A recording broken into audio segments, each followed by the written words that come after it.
Caribe, Larito, I make this motherfucker bang. Culi suelta, media loca, baila choca. I make this motherfucker bang. Rebelde y grites, gangale. Bandidos en la noche, yo que mando aquí. Ven acá, suelte mami, así me gusta soportar. 7 copas, una juca tequila. Sal y perrear. No tienes vergüenza, mami. Baby, quiero ser el río de tu Tokio. Chingamos en la casa de papel sin negocio.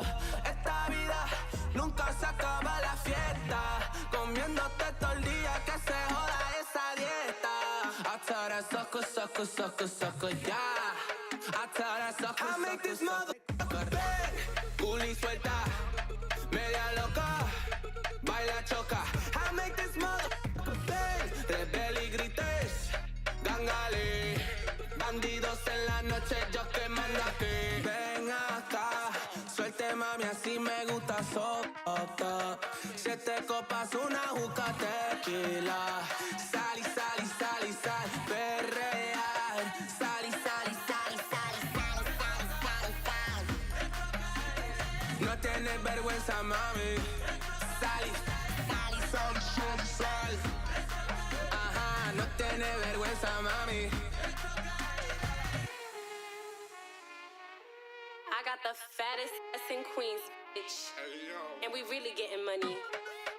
V, let's go. Hey yo, V. what's up?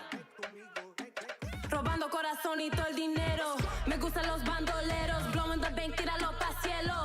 Lo quiero entero. Dinero, papi, te quiero. ¿Qué es tu problema? Yo tengo sueño. He looking at me like he trying to fuck. Locked in my sights and I'm shooting my shot. Bendito mi amor, tell me what's up. We robbing the bank or we fucking or what? Venga acá, suerte papi, si me gusta so fucked up. 7 copas, una juca tequila. Sal, perrea. No tengo dinero, papi, te quiero. ¿Qué es tu problema? Yo tengo sueño. I make this motherfucker bang. Culi suelta, media loca, baila choca. I make this motherfucker bang. Rebelde y grites, gangale. Bandidos en la noche, yo que mando aquí. Dinero, papi, te quiero. ¿Qué es tu problema? Yo tengo sueño. I make this motherfucker Dinero, papi, te quiero. ¿Qué es tu problema? Yo tengo sueño. I make this motherfucker bang. Bailando en la disco la canción soltera. Se ve que ella no está puesta para el amor. Yeah. Pero eso cambiará cuando ella me vea acá. Porque lo sepas. Porque ella me ha cupido a pedirle un favor. Yeah. Esperando tu DM, pa' que invites una ronda más, pa' que su labio me bese ya y se repita lo de ayer. Esperando tu DM, pa' que la noche haga lo suyo, que la fluidez le gane al orgullo y que sea lo que tú quieras hacer. Quiero ser lo que tú quieras ser. Repetiría 1000 veces la noche que te vi. Sabía que era ese hombre que me hace reír y me hace creer que yo soy la mujer que se merece algo puro y no solo pa' comer. Que yo lo quiero, ya no va conmigo. Ya quiero ese hombre que me sepa amar, que me además de novia también sea amigo. Sos justo, no veo, qué casualidad.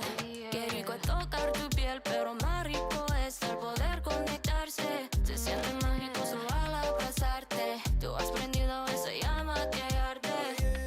Qué rico es tocar tu piel, pero más rico es el poder conectarse. Sé que de locos, pero yo te amo. Yo ya no sé ni decirte.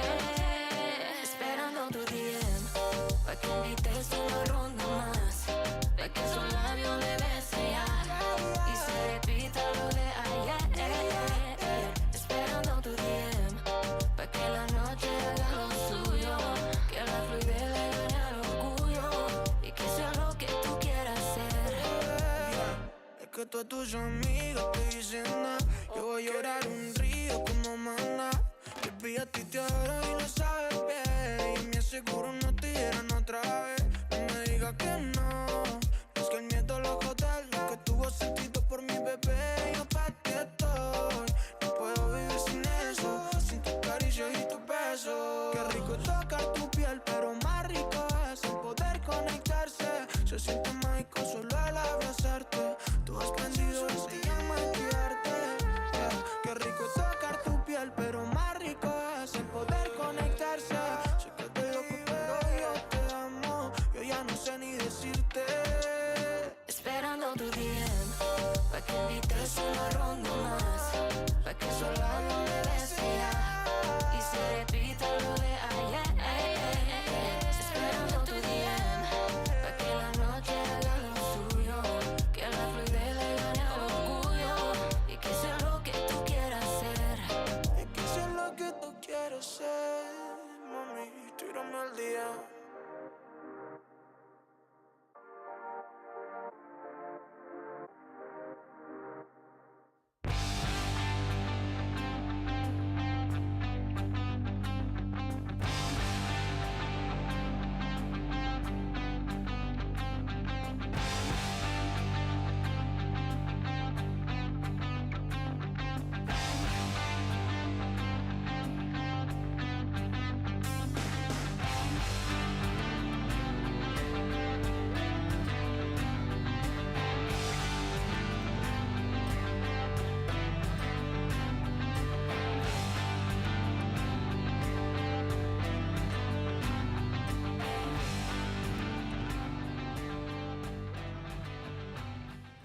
What's up, everybody? It's your boy Titan Dandy, and welcome to the last update show of Year 10, which is weird to say because Year 10 has flown by. We've had a bunch of incredible seasons, a bunch of incredible changes, and we're here to bring you one more big heaping helping of goodness, whale-sized you could even say, with the Yokai of Despair update. I am joined by two of the incredible aces of SMITE design work, Aggro and Lermy. How are y'all doing? Oh, what up? Glad to be here, man. Excited to talk about our whaley boy. Our whaley boy, yeah. Well, He we is a have big that. boy. We have some Vhojo. We Oh, have yeah. balance. We have more skins. We have a lot of stuff to talk about, and I'm super hyped to get in it. So as always, you got to listen to me talk for a little bit right off the top. It's just how it goes with some community news. So to kick it off, I said it already. I'm going to say it again. This is the last update before, like, heading into Worlds. Last update of Year 10. Next time you see me, we're going to be talking Year 11, and that's crazy to think about. But we'll get there when we get there. To preface, this update is going to be 6 weeks long. It's a nice long update. That means 2 bonus content releases, one on week 3, one on week 5. We'll get into talking about that a little bit. But, you know, those content releases aren't going to have balance with them because we want the pros, we want everybody getting ready for Worlds to have a lot of time to practice and get used to the mechanics for Worlds. So there will be 2 additional content releases, but no balance with those because we want people to have their time with the game as it is until Worlds, which is right around the corner. So to keep going on, let's talk a little merch. I mentioned this last time. I'm going to say it again. The SWC merch store is live and full of super cool stuff that you can get to support your favorite teams at SWC. So make sure to go check that out now so that you have your merch and jerseys and whatever else you need rock ready for Worlds in January. So you can show up. You don't have to wait in the lines. You can get straight to repping your team and showing off how cool your jersey is, maybe getting it signed even. The last thing I want to mention is a little bit of esports to look ahead to tomorrow. We have the EU SEC playoffs are starting tomorrow, running through this weekend. So keep your eyes here on Twitch and on Twitter and all over the place for all of that goodness. Get in, see some awesome games as we continue to progress and close the gap between us and the SMITE World Championship in January. Well, cool. That was a lot of me talking. Let's get into showing off some cool content, starting with some skins you can expect to see as we get into this update next week on Tuesday. We are going to have a new drop for the Color Forge Worlds Collide event, and it's going to be Wacky Slappy Heimdall. I Right. love As Yeah. everyone should have expected, right? In lots Yeah. of colors. a very obvious segue. Like Heimdall really leans himself to being made of balloons. Yeah, I don't think I could have seen this skin concept coming from a mile away. Maybe No. even 10 miles away. No. I mean, now you will. Next week in game, you'll see it coming from all the way on the other side of the lane. Hard to miss a presence like that. But as mentioned, this is part of the Color Forge event. So you're going to be able to recolor this wacky balloon man a bazillion different ways. You want to rack that Jazzberry Jam for Heimdall, you're going to be able to do that. So make sure you're checking out the Color Forge Worlds Collide event, grabbing this, making sure to do those missions to earn all of the different colors. And how about we see it in game? You know, Oh. Yeah, we have to. Yeah. we have to. That's Heimdall. It's so Yep. There he is, Heimdall, made of balloons. This yeah, very serious character. Those remind me of like the rainbow the old like little fruit snack treats. Oh. Yeah, Oh, I know exactly what you're talking about. yeah. the legally distinct Really distinct. Snacks. fruit snack. Fruits. Yes.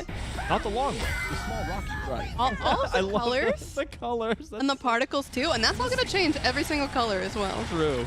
And hit it with the ult one more time. I'm pretty sure I saw a smiley face down there at the bottom from the point of send-off. Oh yeah. Yep, there it is. Happy little smiley face. That's pretty good. So again, yeah, tons of different colors. Any Color Forge die pack that you have will work, whether it was from the first event, this event, doesn't matter. They all work with every skin, and this is no exception. So make sure you're looking forward to this and picking it up and rocking all those cool SPL colors too. Yep. So next up, we have a DLC releasing with this update, and that DLC contains the Cybernetic Overlord Hades skin. Yo. Oh, this card art. That's so sick. He's Yeah. like tearing through a building, tearing through a screen. I don't even know where he's at right now, but he is wrecking some havoc. Yeah. Ghost hands. Yeah, ghost hand, like cyber ghost hands. Cyber of ghost course. hands. And because his staff wasn't scary enough previously, now it's like a sword staff. Yeah, cyber sword staff. And he has hacker hands, so that's cool. So this will be a DLC dropping with the update next week, and it will come with this skin as well as 400 gems. So Ooh. if you're looking to rock some spooky Hades, this might be a good time for it. So next up, we're diving ahead. There's plenty of stuff for next week's update, but we're going to kind of jump ahead on the calendar a little bit and talk about Week 3 next up. So Week 3 is actually getting an event. There will be an Ooh. event coming in Week 3, and I have been looking forward to this one ever since the idea first popped up. It's something we've wanted to do for a long time, and it's going to be really fun. We have the SMITE Cookout event. So we're looking at super fun food skins. You're looking at an event where you can get in and get some of these awesome food skins that we always love making, that are always fun to see and play as, and usually hear because they're super cursed. I'm thinking of you, Odin. Hot dog bounce down lane, make me want to cry. But so this is coming Week 3. So not next Tuesday. You're going to have to wait a few weeks after Tuesday, but this will be the Week 3 release for the 10.13 update. And let's look at some of the skins for it, because you know we got to look at some of the skins. Yeah, for it. look, the Yep. food skins are a phenomenon Always. none of us could have predicted, right? That like 10 years ago, it was like, yeah, you're gonna have these types of skins in the game. Yeah. It would've been like, who would get those? What are you talking about? The answer is like everyone loves it. Yeah. They're just so silly, They They are. are They're so something. They're expressive, goofy. you know? Yes. It's a good time. Yeah. They also make you hungry. That's true. They do that. Well, sometimes hungry, sometimes afraid for your life. So let's dive in with one that I'm super looking forward to. Amuzin Cobb. Amuzin Cobb. see what they did there? Oh, Amuzin yeah, Cobb. I get it now. Lermy loves. It's like corn on the cob. If you that's the joke. Oh. Those viewers at home. Right. Yeah. It's corn on the cob. Corn on or the amuzin cob. Amuzin cob. Cobb. Right. Oh, So, and does he have like the little corn yeah, the like little thing corn on the holder. side? Though if you don't have those and you try and eat corn on the cob, it is an immediately worse experience. Yeah.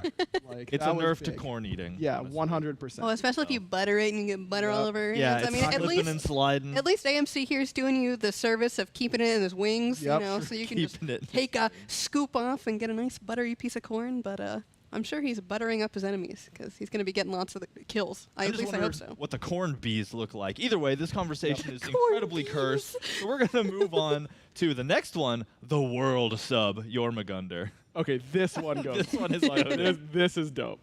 Like a bringer of celebration, of festivity. But Well- this would be an unedible. Like it's inedible. It's so messy. Well, no. Sub, He's eating you. You're not eating him. Oh, Okay. Well, I'm inedible, surely, right? Like, Yeah. no way. This. Okay, well, he's pretty big. He's like, pretty he probably big. could make it work.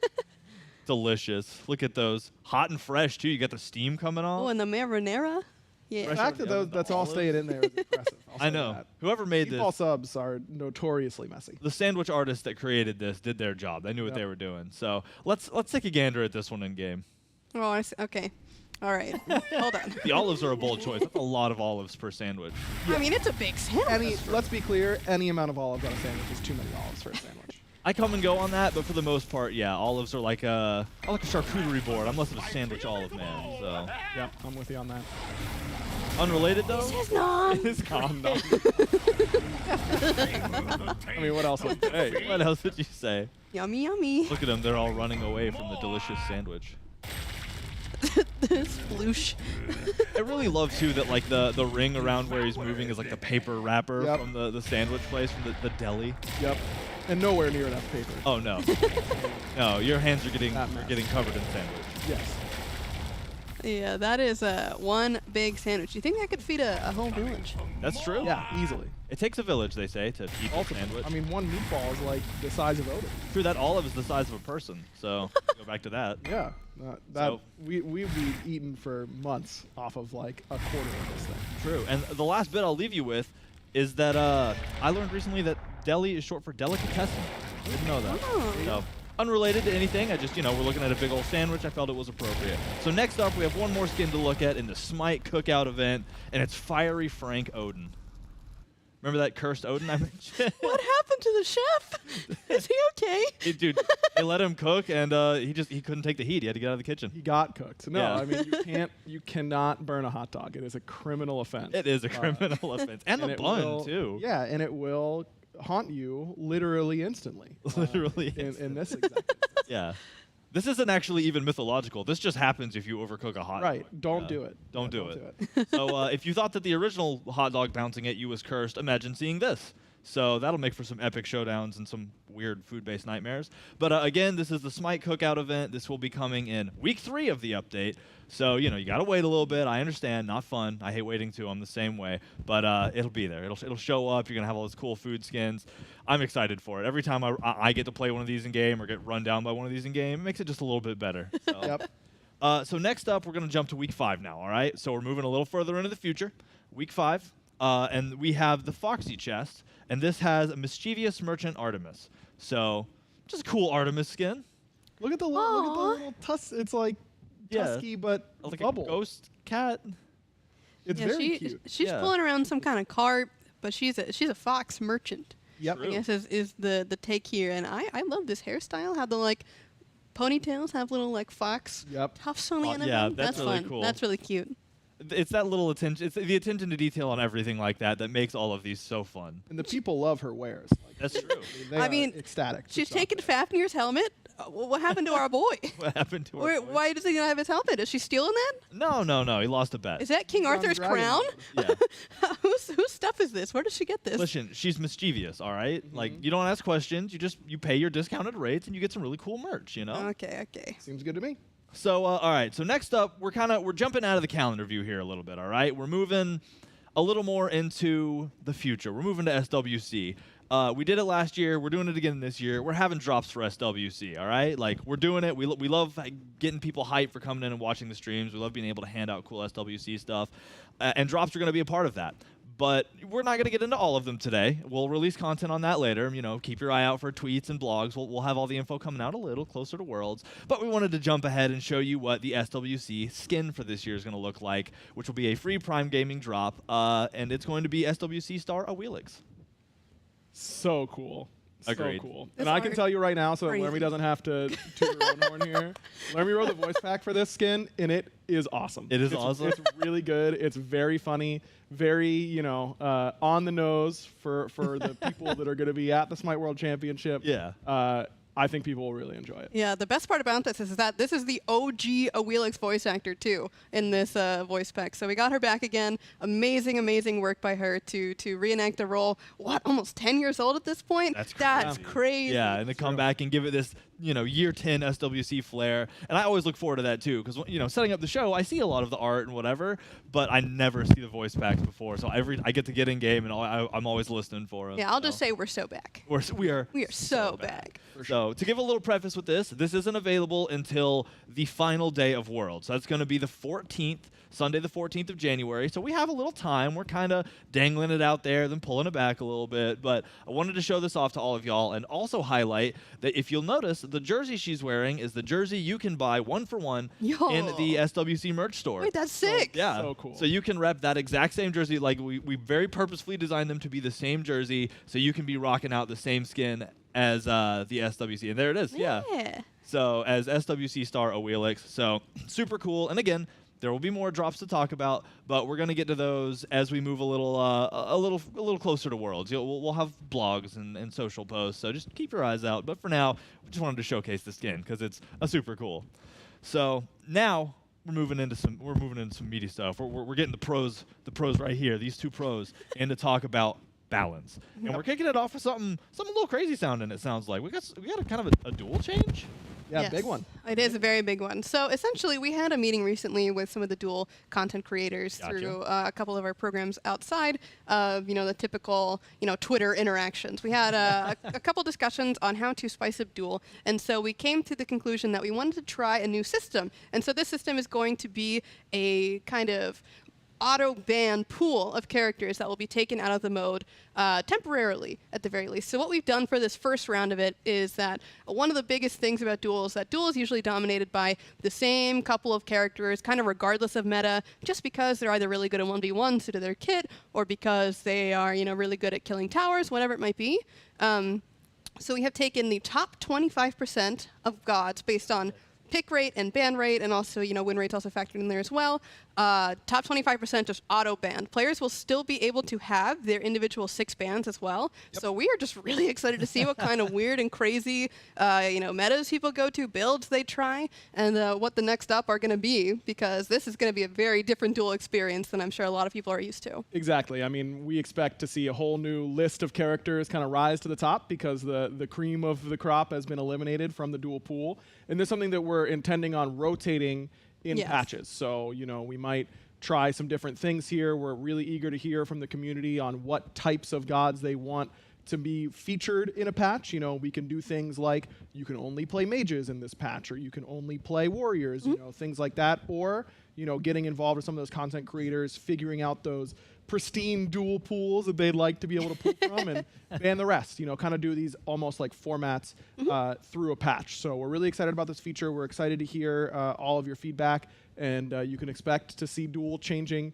with every patch through year 11, just changing up this pool and trying to keep that mode nice and fresh. Not just the pool, we're looking to do other changes in the future, especially revolving around the changes that we made previously in year 10. So we're going to be keeping an eye on all those features, and there will be more changes in the future. We don't exactly have a date for that for you right now, but we are working on more. Yep. Let's just say, as always, the team is cooking. Like, we still have, a little bit more of year 10 to finish out, but year 11 has been, it's on the horizon, but we've been staring it dead in the eyes for a long time. The team has been back there chefing, but we'll get into that later. So let's keep going through some year 10. We have one more map-related change, and that's just a light conquest change. Yeah, so this is the start of the conquest changes and all that kind of stuff. But pretty simple one to start out with. Mid Harpies, we're just seeing mid laners get a little bit too much farm, particularly at the high level. And mid Harpies are the thing they get the most easy access to. So we're just reducing their base XP from 42 to 38. This is a partial revert of a buff that we did to mid Harpies earlier this year. So should be not too big of a nerf, but just a small one. And for those unacquainted to just like how the XP works as well, the majority of the XP that you see like in camps is from that base. So this is kind of a pretty solid nerf to them, especially during that early game. Yep, exactly. And then the Crimson Totem is getting its magical lifesteal reduced from 10% to 7%. This is the start of the end, hopefully, for mage solos. As we've got a big section. Well, and I guess let's just segue right into that then. So it looks like there's going to be a lot of changes to the mage solos like you talked about, and we have a handful of nerfs, which we're going to get into first, to go through that. But, preface this for me. What's the deal? No, I think that's a good idea. So normally with this, right before this SWC patch, we would be a lot more, measured with the amount of change we'd want to make, because with the holidays coming up and teams preparing for the SMITE World Championship, to change the meta drastically doesn't set the pros up for a lot of success at the SMITE World Championship. Of course, that's what we're all rooting for.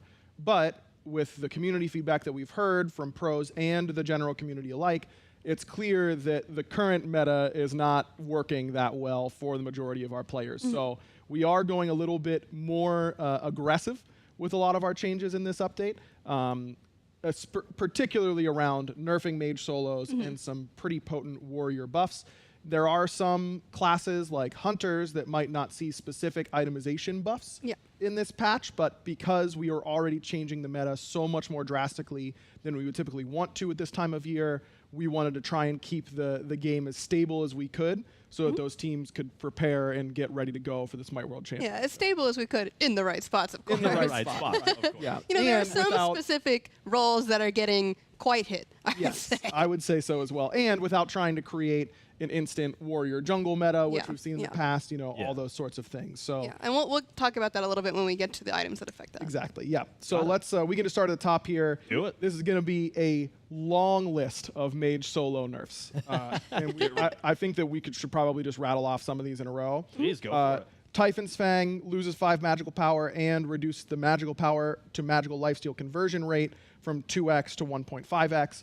Typhon's Got it. being a really big power sink Yeah. for a lot of this build because they get so much lifesteal, or got so much lifesteal. Let's keep that in the past. Yeah, keep that in the past. Yeah. Vampiric Shroud is losing 5 more power, losing 2% more lifesteal, and decreasing the health restore from 3 to 2, and the mana restore from 8 to 6. So really targeting that early game lane sustain Yeah, that for heavy these mage sustain. solos. And then Bloodsoaked Shroud, the upgrade that everyone is going, reduce the magical power from 80 to 70, reduce the health and mana restore on the passive from 1.2% health and 1.5% mana to now 1% of both. So again, health from 3 to 2 on Vampiric Shroud doesn't seem like a big deal, but that's per target you're hitting, and that's per ability. So if you Yeah. use 2 abilities to clear the wave and you hit the whole wave plus a god, that's what, 14? Yeah, You know, it's a lot. It's a lot. It's a big per number. wave, and it adds up pretty quickly. And the same kind of goes for Bloodsoaked Shroud there, where it doesn't seem like going from 1.2% to 1% should be a big deal, but we think that you'll feel a pretty noticeable amount of health. It'll add up. Yep,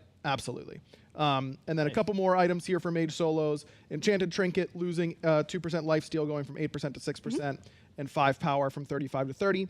Pythagorean's Piece losing that 2% lifesteal, going from 8 to 6%, losing 5 magical power on its base, and decreasing the magical power and the lifesteal on the passive by another 5 and 2% respectively. So losing 10 power and 4% lifesteal in total.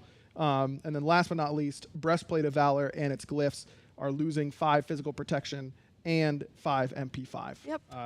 That is, if my last count was correct, 17 individual bullet points targeting mage solo. Yep, it is quite a lot. We And that's wanted not to it. localize, and that's not it Yeah. because specific gods are going to get nerfed and warriors are, and their itemization are getting some buffs. But we wanted to try and keep mid lane mages as little touched as possible Yeah. by these changes. So There it's will a be lot of lifesteal A focus. couple small effects to some characters, of course, like your Anubises and things like that. But we are keeping a close eye on that, and we are working again in the future to, give them some love. Maybe in year 11, you never see. You'll see. As an Anubis lover, I'm happy to hear that because I love Anubis. So I guess let's move into those god nerfs then, like you talked Yeah, about. so- So right off the top with Opwa. I mean, that is a premiere. Yep. Mage It's a solo premiere. that we've been seeing quite a lot. And so what we're doing for Mr. Alplanche is for Hallowed Ground, we're decreasing the heal on his passive whenever he picks up a corpse from 5% of his max health to 4%. And then we're also going to be decreasing the cooldown reduction on Undead Surge and Corpse Explosion when picking up a corpse from 2 seconds to 1 second. So that, again, has to do with just being able to spam the ability a lot, pick up the corpses. That whole cycle is just going to be a little bit less explosive, you might say. Yes, and this is really targeted at his laning phase. Didn't nerf any of his scaling. He's able to pick up a lot less corpses in the team fighting stage anyways, typically. Yeah. Just wanted to make sure he's not being as dominant in that solo lane. Exactly. Gotcha. Well, we're moving on. A little bit of a shift, but Athena getting toned down a little bit. Yeah, a little bit. She's been pretty nerf resistant. Yes. it turns she out. is tanked through it as she does. So we are going a little bit more heavy-handed with her and with some more Chernobog right around Yep, the corner. we'll get to that. Yeah, we'll get to that in just a moment. So she's losing some HP 5 per level, as that was a little bit out of band for her among the Guardians. Confound, that's the taunt, did scale down and cooldown, will now remain at 18 seconds at all ranks. And then finally, Defender of Olympus. This has been the key linchpin in her pro viability, is just Yep. using that ultimate to get around the map, Yeah. provide pressure wherever she needs to, increasing that cooldown from 110 to 120 seconds, and decreasing the damage mitigation that both she and the target that she's teleporting to receive from 30% down to 20%. So it should be a pretty substantial nerf there. That is a very solid list. Very solid, Drew. But And speaking of global powers, speaking of global powers, I was about to say, always something hard. Global presence is a horrifying thing in game if you know how to use it, and we're stepping into another, like you said, with Chernobog. yeah, so for Chernobog, a lot of this is focused around his ultimate living nightmare. So the cooldown of this ability was 110, going to 120, just like Athena. Going to be bumped up. The movement speed that Chernobog gets when he lands is going down from 20% to 15%, and he's also getting reduced damage mitigation again when he lands from 10 to 20% to now 5 to 15%. So just less effective when he actually lands, and it'll take you a little bit longer to be able to actually get up into the air again once you've used it. Yeah, well, I mean, all that makes sense. Again, global presence is such a hard thing to deal with, especially in high levels of play. So I'm okay seeing that get touched. Now, in the usual flow of conversation, it goes aggro, learn me aggro. So aggro, you got to talk about Maman Brigitte. Yeah, it's we all knew it was coming, right? It's Maman. I mean, her damage has definitely been potent. Yeah. It has been. And the gameplay loop centered around proccing soul spikes is working very well. Just a little bit too well at times. And in particular, it's all really centered around Madame's Mark, where that is really supposed to be there as a tool to proc soul spikes, not be a primary damage source in and of itself. And it was simply doing about as much damage as soul spikes was. Yeah. So that means it was just doing too much. So we're decreasing the scaling on that Mark damage from 5% to 2.5%, and it did have 5 base damage on it. It now no longer has any base damage whatsoever on that Mark pulse. So it was proccing a lot. and it procs a lot very, very quickly, which is, again, the intent, but the intent is for it to proc quickly so that your passive procs quickly. Yes. We don't want the mark itself doing as much damage as the soul spikes, especially on lower health targets. On high health targets, because the passive doesn't do as much, it's a little bit more acceptable. So we think that this will be a pretty substantial nerf to her, particularly in the early game. Losing that 5 base damage because it was proccing 3, 4, 5 times should be fairly noticeable. But she definitely is carrying that high risk, high reward play style. Yeah. If she doesn't successfully kill her target, she doesn't do a whole lot of anything. So we wanted to make sure that stands to reflect. Yeah, and they sure do. And to be clear, this will affect Madame's Mark whether you apply it with Madame Fangs or Explosion of Souls, whether you hit the 2 or the alt. That mark damage is getting nerfed either way. Got it. Well, I mean, it makes sense. We're able to fine tune a little better now because it's been almost 2 months, I think, since the battleground. So people are starting to reach that skill ceiling or get closer, starting to learn how to play the character. So we're able to see what it is really definitively about the kit that might make it too strong or too underpowered. And this time, she's still just laying out the damage. So cool. So next up, Poseidon, the wave man. So he was not in the original bout of Mage Solos, but he certainly did start to show up as the time has gone on. So Poseidon is going to be receiving a change to his passive, Changing Tides, being that he is getting a reduced amount of increased ability damage at max tide from 20% to 15%. So if he's just there gathering up tide from his basics, and then especially with his 2, he won't be able to do as much increased damage when he's at that absolute max point. On top of that, we're also changing Trident, which is his basic tech stim. That is getting an increased cooldown from 16 to 12 to 15 seconds in our range. So he's still going to get a slight bit of shift there, but mostly sitting on the back end of it. And it's even going to get nerfed alongside that because the base damage is going to be going down across the board by 10. So it was 30 to 70. Now it is 20 to 60. So we're not trying to hit the mid version of Poseidon too bad, but we are trying to take the things that make him a little bit excessive over in solo and bring that down a bit. Exactly. Trident was the ability to max in solo the most of the time, whereas in mid, you might not. You would still put points into it fairly early, but it wouldn't be as potent in that slot. So, and remember that base damage is per little wave, I believe. So it is 10 base damage is really 20. If you're hitting all 3, it ends up being a pretty big deal for him. Stacks. So cool. Yeah, Poseidon's always been threatening, so not hurt to see that. Raijin up next. Yeah, Raijin is kind of the poster god for Mage Solo, right? He's the initial offender. He's the guy. So we wanted to make sure we hit him, but it is slight. He's really not overperforming too much, but I think the perception outweighs the performance necessarily. Yes, and especially keep in mind that even though this might just seem like a small nerf, he's getting every item that we talked about as well. Yeah, so exactly. It's a lot. It's a lot for Raijin. It is, he's kind of in the point now where his numbers are probably just statistically weaker than they were before he got his spicy bonus or spicy buff. and he was considered one of the worst mages in the game. Yeah, I mean, we did do a couple other shifts to him as well Sure, that make him feel a little bit more, interactive to play as, which is really great. But we also need to make sure that now that you have those couple extra options, you're not feeling too strong that you can push everything else. Exactly. Just trying to hurt his clear because it Yes. is still very, very potent. Fair enough. Well, now for one of the scariest gods in the entire game, Ratatoskr. I mean, he can be in the right hands, for sure. Digest, but he can be. But essentially, Ratatoskr is kind of this, like, jack of all trades. He can go in solo, but he's really just good as an all-rounder jungle. He can kind of get whatever you need him to do done, whether that's dive, whether that's, keep people distracted, even tank a little bit. Oh, yeah. He's pretty good at all of that. So what we basically wanted to do here is to touch a little bit of his early game and a little bit of his late game, but specifically centered around Acorn Blast, which is his 3.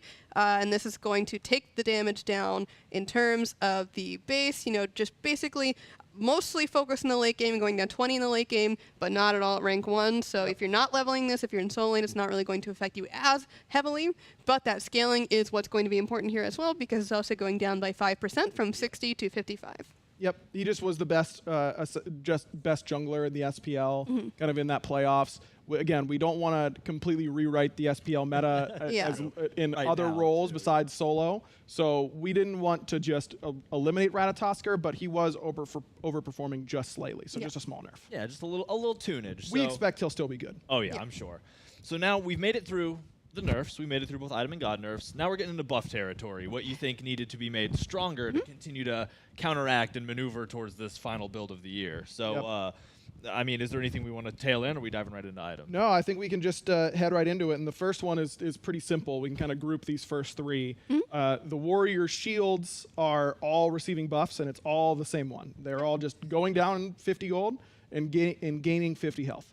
We definitely heard a lot of the discussion and read every thread about, warriors and their itemization problems. But this close to the Smite World Championship, we felt like we really couldn't safely do anything particularly drastic, though, of course, that feedback is being heard and prepped for year 11. We didn't want to instantly give them a lot of damage through this early itemization, but just make it a little bit cheaper and a little bit more cost-effective with that extra HP. And then some of these other buffs that are there are meant to help them sustain through the lane a little bit better. Yeah, exactly. You must be very persuasive, being able to walk into the shop and say, give me 50 gold back and make my items give me more health. So impressive to do that thrice over. So then Pestilence comes up next. Yeah, so you talked a little about sustain. Well, this is kind of anti-sustain. So a lot of the builds in solo were focused a lot around that lifesteal that we talked about. So what better to counter lifesteal than anti-heal?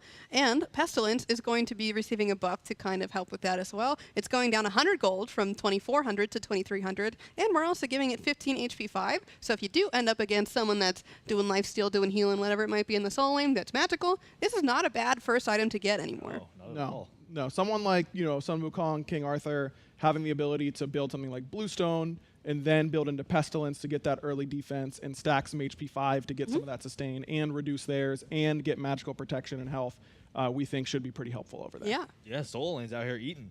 So Archdruid's Fury is up next. Yeah, simple buff for Archdruids. This is one of those items that was contributing because the very beginning of year 10, warriors were quite strong. Yes, True. very It true. seems like that They isn't came the out case swinging. with how they are right now, but they were very strong at that time, and Archdruid's Fury was one of the big reasons why.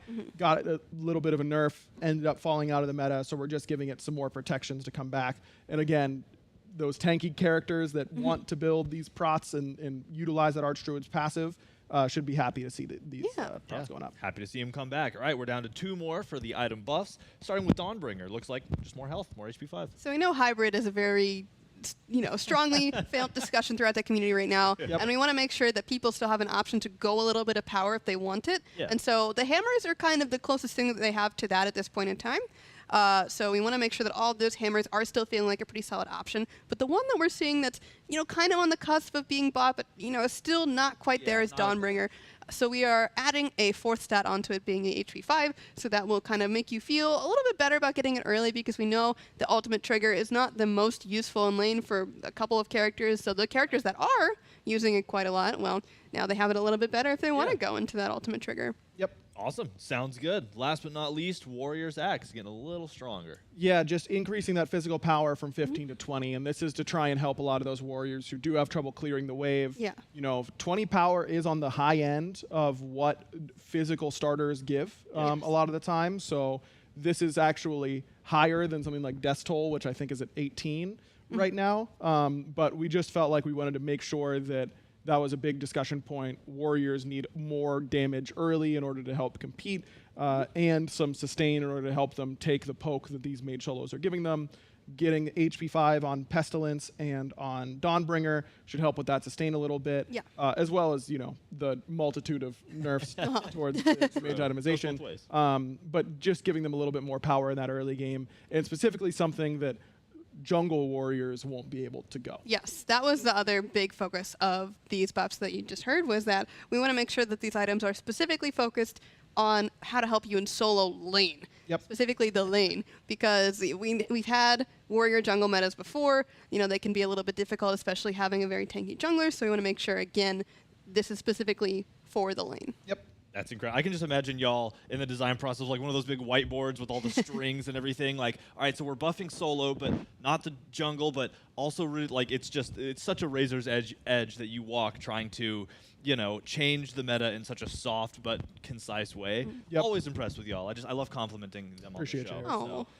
So let's move in to the god buffs. Yeah. Achilles, our boy in armor, up first. So we've got a lot of warriors on this list, as you will see. So first up is Achilles, of course, starting with an A. Radiant Glory is going to be having a bit of a change to it, where it used to gain that extra heal from the targets at rank 5, but now it is 4 at all ranks, so you can heal from the 4 targets, which is very nice. Combat Dodge as well is his it can be his clear tool for the very skilled Achilles players, but for many other players it can just be your escape, your movement, whatever you need it to do. It's going down in cooldown as well at the lower end, so again in the laning phase from 14 to 10 to 12 to 10. Got it. Rock and roll. Next up, you know her, you love her, Bellona.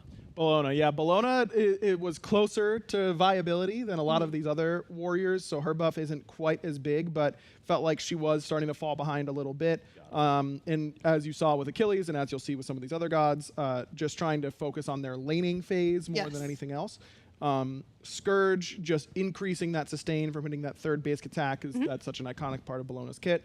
And Eagle's Rally just used to be a very potent ultimate back in the day. Oh, it was crazy. And has just kind of fallen off in terms of power level among other warrior ultimates in particular. So just getting a good amount of base damage, just 10 more per rank, which ultimately ends up being 50 extra base damage at rank 5, which should be pretty noticeable. Of course, you get all the other benefits from Eagle's Rally still, but just was a little bit lacking in the damage department. Yeah, just a little bit of a tune-up. Well, next up, the Master Puppeteer with a giant sword, Tyr. Yes, so Tyr is a very fun god to watch in solo.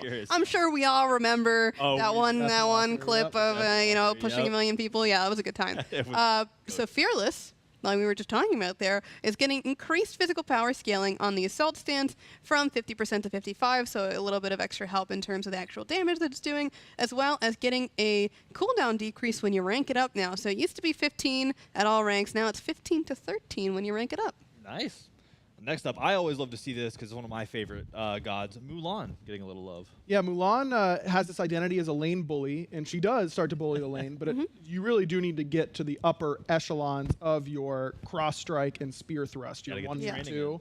You have to start getting to those evolved forms before you can really start to bully the lane. Before that, she's actually pretty weak in the lane, and we're happy with her strength when she gets to those thresholds, but it was just taking her a little bit too long to be able to bully some of these weaker laners out of the solo lane. So we're just decreasing the amount of experience that you need on both the spear and the sword in order to get those to rank 2 and rank 3 and get those extra benefits. And to clarify, that experience is the damage that you're doing. So again, if you're being very proactive as Mulan in lane, you're going to really feel these changes. Yeah, absolutely. You're gonna start rolling. So that's fun too. Like I love the minigame. I love being able to hop in and be like, all right, I gotta get the spear, gotta get the bow, gotta get the sword. We're training, we're leveling. Yeah, how many times can I hit in a row? You know. Exactly. I back, but like I'm almost there. So super cool. Gilgamesh up next. Yes. I almost said Gilgafresh because I love Gilgafresh is just like what I call him. So. Yeah, He's very I can fresh. nod with that. Yeah, so Gilgamesh is a very interesting case because he was one of the like premier go-to Oh, yeah. junglers back in the warrior jungle meta. So I wanted to be a little bit careful where we were going from this. So we did at some point give Gilgamesh increased damage to lane minions with Sunforged Scimitar, the initial like flame burst around him. Yep. So we lowballed it a little bit there with 25%. We're bringing it up to 40%, which is a 15% increase, which may seem like a lot, but in reality, it's a relatively small number that it's doing. So it's bringing it up a solid amount so that you'll feel it a little bit more. And also, we are reducing the HP 5 on Sunforged Scimitar because it's no longer only when it's active. It's when you rank up the ability, you will gain the HP 5 permanently, kind of like we did previously with like Serket and Giannis. Same idea on the one HP 5. Yep. And then this is largely because Jungle Gilgamesh has historically wanted to max the 2. Yes. Because that's his most potent gank tool. We really want to incentivize those solo lane Gilgamesh players to put points into the 1. One of the big things that's always held, the 2 parts of his kit that have held him back from being a true solo laner have been his clear, which we're buffing, and his lack of sustain, which we are addressing. So we're hoping that Gilgamesh will be able to show his face at the higher levels soon. And in particular in the solo lane. Yes, that would be nice. That would be cool. So next up, I'm just going to with y'all. I don't like having to say this because I die to it a lot and don't know how to play it. Loki's getting some buffs. Guess we can talk about that. Yeah, I've been doing balance stuff for a long time. I don't know the last time we buffed Loki. It's actually been like... It's been a minute. It's been a minute. I'm trying to think. For sure. Scary. But it is definitely the case that he is starting to struggle a little bit. But we know how frustrating he can be. Yes, We know how exactly. when you play against those good Loki players, just how frustrating it can be and how oppressive it can feel. So he's just getting a very small base damage increase on Vanish. It does have multiple ticks, so it isn't just going to do simply 5 more damage. Yeah. But it was pretty clear that he was starting to fall behind more than he previously has. Yes. Fair enough. All right. Loki mains deserve to eat too. So Ravana, next up on the list. Yeah, so Robin had his moment a little bit earlier in the year as the mainstay of the mitigation meta. But since the mitigation meta has come and gone, he has received a couple of nerfs, and especially the change to mitigations to have been capped out. It is no longer Raven's time to shine. So we're going to bring him back a little bit, but we want to make sure that we're bringing him specifically in the damage sense. Yeah. So Prana Onslaught is going to be receiving a 5% increase in damage scaling, as well as Mystic Rush's ultimate getting a 10% increase. So if you are pretty good at hitting those Mystic Rushes, that's going to hurt a lot more. You're getting in there. Yep. Rock and roll. All right, no, back to my comfort zone. We're going to some Guardians. Sylvanas yeah. getting a little touch up. Yeah, so Sylvanas was one of those gods that whenever we did the huge pass to crowd control and adding roots in to get affected by diminishing returns, all that kind of stuff, Sylvanas got hurt more than most, and that's because his combo was really oriented around knock up, into root, into pull. Yeah. That especially for these long, if someone starts to run away, they've been CC'd, they have those diminishing returns on them, you hit that big nature's grasp, it feels so good. Yeah. But because they've got diminishing returns on them, they can act before you can because they're spending that stun time in the travel time. Yeah. This is something that, so now I should say this, now Nature's Grasp stun is no longer affected by diminishing returns. It's 1 second, no matter how long you've been CC'd beforehand, anything like that, it's 1 second. We know that this is a popular suggestion for characters like Xing Chen and a lot of other gods who have their combos, have multiple CC layers in their combos. Yeah. And we still want to be very, very sparing with where we Very use this careful. mechanic because this is breaking a fundamental rule of diminishing returns in Smite. But because Sylvanas so often just ends up these characters are able to act because the stun duration is being taken up by that travel time while they're being pulled back to him.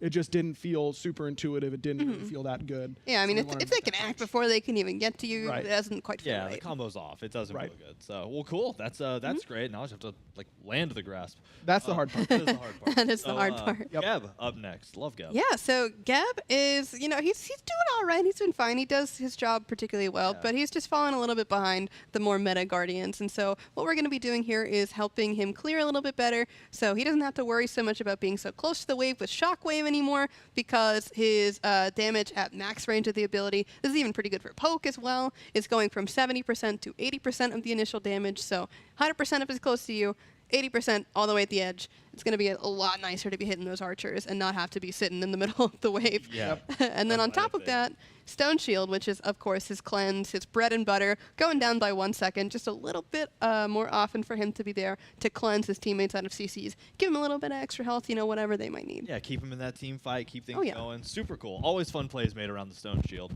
So Apollo up next. 2 guns and a dream. Yeah, 2 guns and a dream for Apollo. And his dream got killed pretty early after his did, a spicy little bit. changes. Yeah. We nerfed him. Turned out to be a little bit preemptive on our part, so we're giving him an apology buff here. Was so beautiful. An apology? Nope, an apology. A normal one, not a pun. 5% scaling. Could've been. There on So Beautiful. And then a partial revert on the mana cost nerfs that we did to Across the Sky. Those proved to just be a little bit too much for him to overcome and find his way into the general player base's hands. So we're hoping that this, if you haven't played Apollo because he got nerfed like right as his spicy buffs came out, definitely give him a try. He's a lot of fun. Oh, yeah. Changes are so beautiful. I can see the play rate going across the sky. So Now Medusa that's a joke. Medusa's up next. What's going on with Medusa? All right, so Medusa's been out of the meta for what bit. feels like a very long time.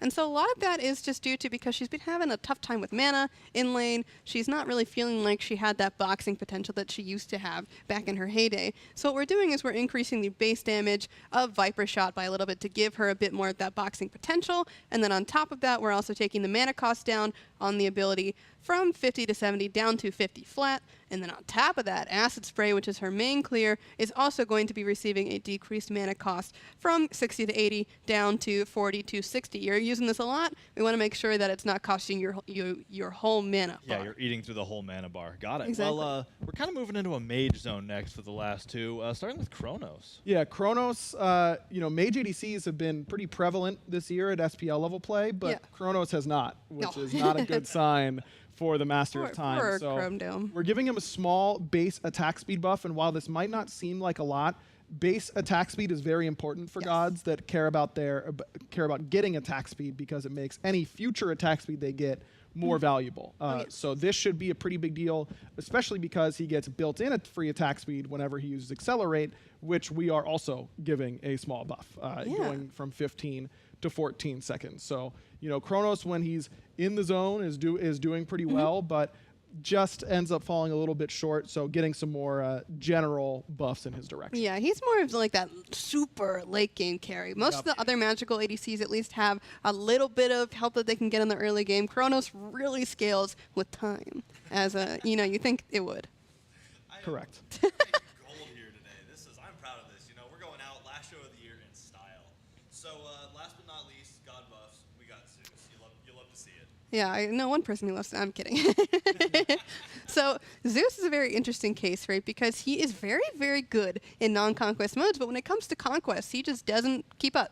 He just can't. He's an old man, he's going to float around, but just not enough. So Lightning Storm is a very big ability, and we want to be very careful with this ability because, again, it is very, very good at zoning. It's good at area control as well. So we're keeping the buff kind of small, but towards the late game, because that tends to be where either he is, doing a little too much, not enough. It depends on the characters for the most part, but really it's the squishies that are only getting hit by 1 or 2 ticks of this and then walking away from it. Exactly. So I want to make sure that if you're getting hit by those 1 or 2 ticks, that it is going to be doing a little bit more. And, if you're with a team that's going to be able to keep them in the storm, or you're the fire giant and you're just sitting there the whole time, it's going to be doing a lot more. Yep. It's good stuff. It's good stuff. It's good stuff. Oh, yeah. So we've done it. We talked about the changes, the big crazy right before Worlds changes, and now we're ready to move on to another piece of content releasing next Tuesday. Super close. Always fun to say that. And that's the Vhojo event. You've seen it. You've seen the announcements on Twitter. Super excited to show it off, but we'll do it right after this video.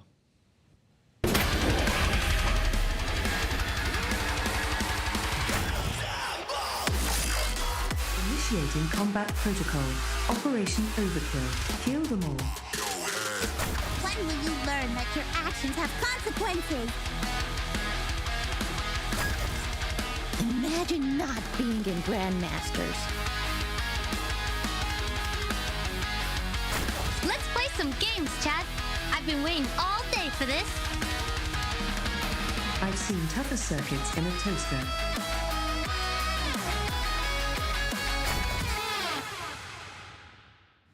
That is right. Vhojo is back yet again, but with Zen this time. We got Zentreya in, so this is super awesome. As you saw, we got the new skin. We got a bunch of recolors for some of the favorites that we have from the last one.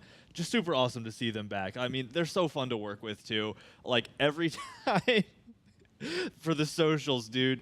I know. I run mouse. That it just killed me. Yeah. Like somebody was like, "No, that's how she wants it spelled. Like you're gonna do it that way." And I was like, "It's an inside joke." That's awesome. Yeah, it is, and it's so good. I'll admit, I was dying going through. Like it went live. People were like, "Who spelled it wrong?" It was killing. I was loving it. So.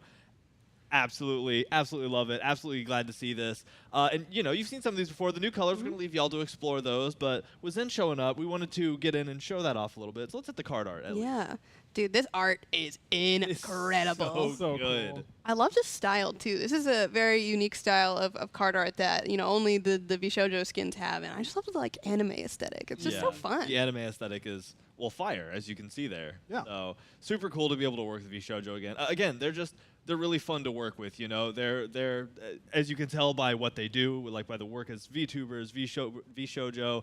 It's just they know how to have fun. They know how to bring people in and have a good time, and they reflect that in all the work we've done with them, where they're like, oh yeah, let's make it epic and awesome and exciting and great content. So, and I mean, it's a Mulan skin. It's Zentreya Mulan. How could I be? I literally just finished saying I love Mulan. Yep. So. Yeah, Mulan is so much fun, and I'm so excited for the geckos to get their hands on this as well. I mean, it's got to be Taco Tuesday every day. Oh, it's every single day. It's going to be absolutely incredible. And I think this deserves a look in game. So let's dive in. Yes, let's take a look. Absolutely. Oh, that absolutely sword awesome. trail is Yeah, dope. the sword trail is. Yeah, like the green energy. Ooh, even the targeter. Oh, and it goes red. Oh, that's so so cool. cool. That's really dope. I'm a sucker for any like green effects like this. That's my favorite color, and I'm about it. Yeah, I mean, Zen's a cyborg from the future, so she's got to make sure that all of her tech is ready to go, and she's got the weapons prepared. She's got a bow, spear, sword, the katana's ready to go, and showing off all these here with the ultimate as well. Absolutely. And again, just super cool to see all of this. I love getting to do work like this with awesome people who have made a name for themselves just by being fun and incredible, and Vhojo is just that way. So yeah, and as I'm sure you're hearing here, Zen was able to do her own voice pack as well, which was awesome to have her in. And she's also got a nice helmet toggle as well, which is one of the features of her models, and she's got quite a lot of them. So we wanted to make sure that we were representing the cyborg form true as cool as we can. And just look at that. That's so cool. So awesome. It's got a lot of expressions as well, which is going to be awesome. You as a player might not see it, but I'm sure your teammates are going to love it. Yeah. So like you said, just an incredible opportunity, an incredible skin, and an incredible event that I'm excited for y'all to get your hands on with PTS and with the update next Tuesday. So it's gonna be cool. All of the that skin has a recolor as well. So Zentreya has a recolor along with all of the other Vhojo skins that you saw in the video right at the beginning. So looking forward to it. It's gonna be fun. It's always fun. No doubt. So now we're getting into something crazy. Now we're diving into something little wacky. We're diving in. We're diving in. We're going deep for this one. It's going to be a whale of a time. It's Kujira, and we're going to show that off right after this video.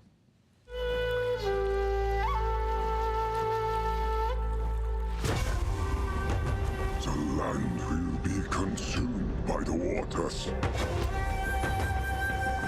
Never out of reach.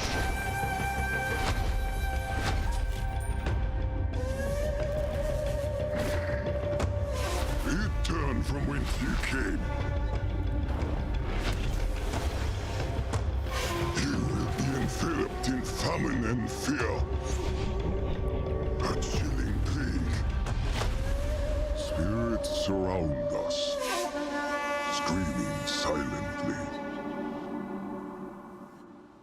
It's Kujira. We're so excited, and I am joined by some people you've seen and some people you haven't seen in a little while. We got Clumsy on the stage. Yeah.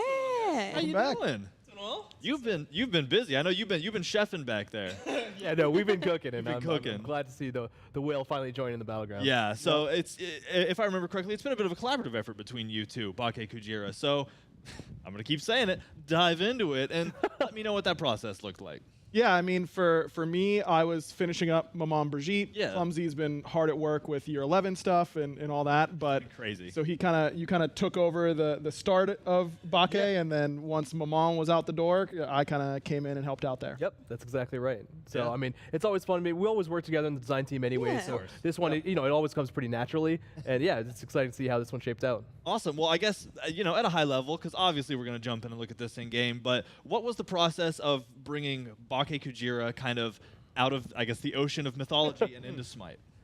Well, I mean, when we were thinking about this at the end of this year, right? Yeah. At first, we had our whole God roster lineup, and then we're like, it's season 10. We got to spice things up, right? We have to celebrate. We have to go even further. Yeah. Go further than ever beyond, right? And so we were thinking, we always have this process between whether it's the videos at the beginning of the year and the teasers, or whether it's the data mining and everything like that. We wanted to always try and find little surprises whenever and wherever we can. Yep. And this was one that we really wanted to pull out of the idea bank. We always have a lot of creative discussions and brainstorms with all the developers to see what we can really do in Smite that excites all of us. That's something that we wouldn't expect, and our players therefore definitely wouldn't expect. Yep. And one that was on the forefront of that was absolutely Bake Kujira. And I think we're seeing that surprise and positivity it off. reflected by the community. So that's No doubt. awesome. Yeah, well, I mean, obviously, it's reflected in what the community has been saying. You pulled it off. We snuck something in there. We managed to surprise everybody, and that is just it gives everybody a warm feeling to see people be like, that's crazy. You're like, what? So super awesome, and we'll be ready to go in game in just a second here, but let's show off the card art first. Before we get have to. Sick. All of the art for Bake Kujira is so inspired. It's so cool. Like, it's a skeleton whale. Like, how crazy can it really get?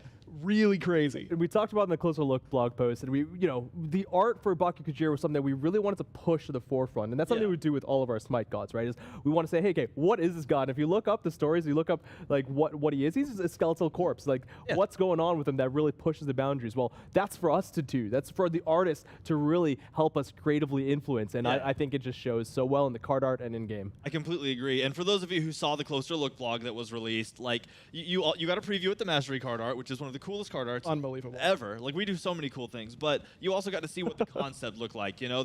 We go through so much iteration to figure out what is the best look we can bring for this, and our teams are just always on top of it. It takes a village, as I think we said earlier, to both eat a giant sub sandwich and to create such a cool god. And I think we talked about it somewhere as well. It's like for Bake Kujira, there were so many different variations of card arts that were just like, we would just want just do all of these. Like, that one will be the default, that one will be the master. Like, just keep it all. Yeah, it's crazy that you can hit so many times in one like test sheet. So and there we are with the turnaround. Super awesome look. And again, it's a whale. It's a giant whale. He's just wailing. Like, he's wailing around. He's just a guy. We wanted to make sure that he didn't just look like any other stereotypical whale. Like, we wanted to see the different types, whether it's the baleen or not, and kind of bring our vibes into it. Also, in the stories, right, he is just a bleached bone skeleton. We didn't want to do that either. We wanted to make sure that he felt more of a deity, more of like a mythological Leviathan, and how that would look alongside the other roster of our gods. Well, I don't know. I think y'all knocked it out of the park, and I'm excited to see this in game. I think we'll be good to go. So we're gonna. Are we doing it? Yeah, let's throw it back. Lermy's gonna take us in. Let her rip, Lerm. Let's. I'm excited.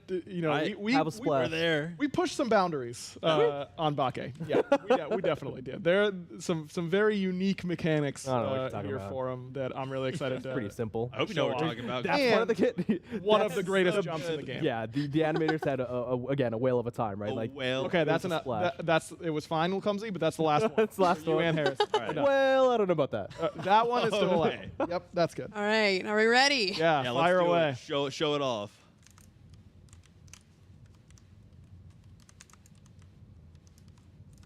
We're munching. We're munching. All right, so there's a lot of stuff to see there, but there's a lot of intricacy that it's easier to talk about, I think, than see right off the base. So let's start with some basic attacks. Like, you have the big AoE basic attack, it looks like. Yeah, this is something we've never done before. Just a constant AoE basic attack. It's just a pulse around him. It will hit in the full 360 degrees, so enemies behind you will still be getting hit.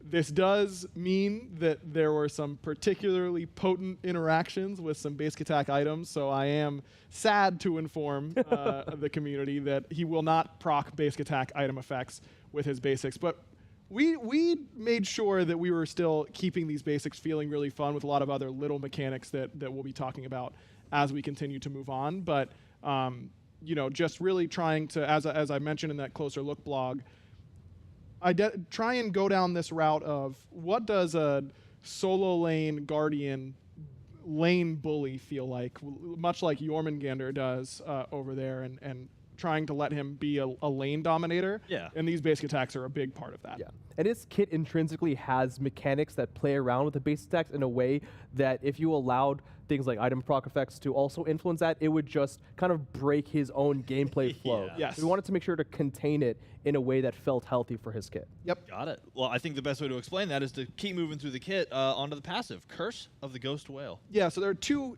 kind of components of this passive. Let's start with the more passive component of the passive. Because he cannot proc basic attack item effects, but we wanted his basic attacks to be the focal point for a lot of his damage. Bake Kujira will convert a percentage of all protections from items and abilities into basic attack damage. So it is 30% of any protections that you buy or that you gain through abilities, like, say, maybe your AO1, just a theory. Yeah. You are adding damage while gaining that tankiness that you need. So he's able to still buy his items that he wants to, but get those get that damage coming through really effectively. Yeah. Got it. But that's not the only conversion that he does. This basic attack is capped at this speed that you see here, 1.25. He starts that at level 1. He will not gain any attack speed by leveling or by buying attack speed items. Instead, he will convert any attack speed that he gets from abilities or items into basic attack haste. So it's very simple conversion. 1% attack speed equals 1% haste. So if you build 50% attack speed, your basic attack movement penalty is 50% less than what it would normally be. So you still get that benefit. Shogun's Kasari, for example, being a really, really good item on him because he just gets less basic attack movement penalty. Right now, Lermy's got 100% additional attack speed from her items, and so can basic attack as she moves without slowing down whatsoever. That's cool. Now, something's going on. We're gonna switch over and jump ahead just a little bit. So we'll get back to that and look at some of the additional recolors and the card arts for that real quick, and then we'll be right back in game, just getting that audio fixed up. So we have the maiden card art, but there's also, as with a God release, you're gonna see a recolor that comes out as well, and that has a card art as well that we'll show off in just a sec. Also super duper cool. But yeah, all of his card arts turned out awesome because, you know, there are lots of different types of gods that we have in Smite, but only one whale. Only one like legitimate ghost whale. Yeah. Which is, Look at that. There it is. That color scheme is insane. So it goes so hard. Yep. Not very fortunate for whoever is in that town getting rinsed. No. But that's just sometimes how it has to go. You know, his whole personality is that he's not a particularly malevolent, you know, ghost whale, but if you've done wrong and deserve to be cursed by him, he's not gonna lose a whole lot of sleep over it. So rest easy that this guy who's falling had it coming. He deserved it. Had it coming. He messed up. His karma's getting aligned right now. Yep. That's all right. exactly it. Thank you all for the patience. We'll get back to the mastery card art here in a minute, but we're going back in game. We got it figured out. So we were talking about the passive and the transference from attack speed to movement speed haste. So. Right. So the more attack speed that you get, the less you are punished for basic attacking. And because he has to basic attack for a lot of his damage. In team fights, we were just finding that he was just falling too far behind. He couldn't really catch up to people. This was a really clean way of doing it. And it also just feels kind of thematic, right? He feels like this fish out of water, but he's the control. He's controlling the environment around him, so he's just kind of really liberally moving across the field. Yeah, it's super awesome to see. You know, like you said, it's kind of bobbing through the fight. You're landing those attacks. You're maintaining your movement. So really cool and very whale-like. Yeah. And so those are the passive components of the passive. The one more active part is that you see this eye that's open and kind of looking around on his passive meter, and these swirls underneath him. That means that his passive has not been procced. If an enemy god were to hard crowd control him, then they would become cursed. And that when an enemy has a curse debuff on them, they deal less damage to all targets. And we can talk more about that curse as we get to the AO2, as that's kind of the primary applicator of the cursing, but you get it as well for ending up getting crowd control. Getting the hard CC. All right, so let's move on to the first ability, Rough Waters. Yeah, so Rough Waters. I was saying you might get protection some places, but he increases his attack's range. So you can see there it goes from it goes to 20 radius, so much larger. And he also gains a lot of attack speed. It's 50%, but What does that mean? it's 50% haste. There we go. So it doesn't attack any faster. But if you have 0% attack speed, you will have 50% haste from activating the AO1, and you will gain protections for each target that you hit, and that includes minions. So this allows him to really allow the wave to be grouped around him, and then pulse out that damage around the minions, gain a bunch of protections, which he converts into damage on his basic attacks, and allows him to trade very, very effectively. So this is a big way for him to continue to build those protections, get a little bit of haste without having to itemize into it, and then be that link. Baki Kujira is all about zone control and exerting his own area of influence. Yep. He wants to be where you are, and you don't want to be where he is. Yeah, you want to stay away. And this plays into what you said earlier, too, about item procs messing with the flow, because this is his kit is very wrapped around get the buff, get the auto attack, get more damage from the stats. It's all this. And then there's more links coming in. Yeah, so there's more links, so let's keep moving then. So Sonic Wave, ability number 2. Yeah, so if the basic attacks are the primary function of the kit, this is the secondary part, where he just sends out this wave of water and air that slows enemies and applies a mark. You can see that little mark above the enemy Odin's head. That means that they are going to deal reduced damage to all targets for 6 seconds. Okay. Now, the key part about Baki Kujira's kit is that he can use the AO2, put it on cooldown, and then anytime he basic attacks an enemy, a portion of that cooldown is refunded, so that he can then reapply the mark to enemies. So I'll look at that actual cooldown going through. Exactly. That is the real cooldown. Lermy's not got cheats on in this exact moment. It is.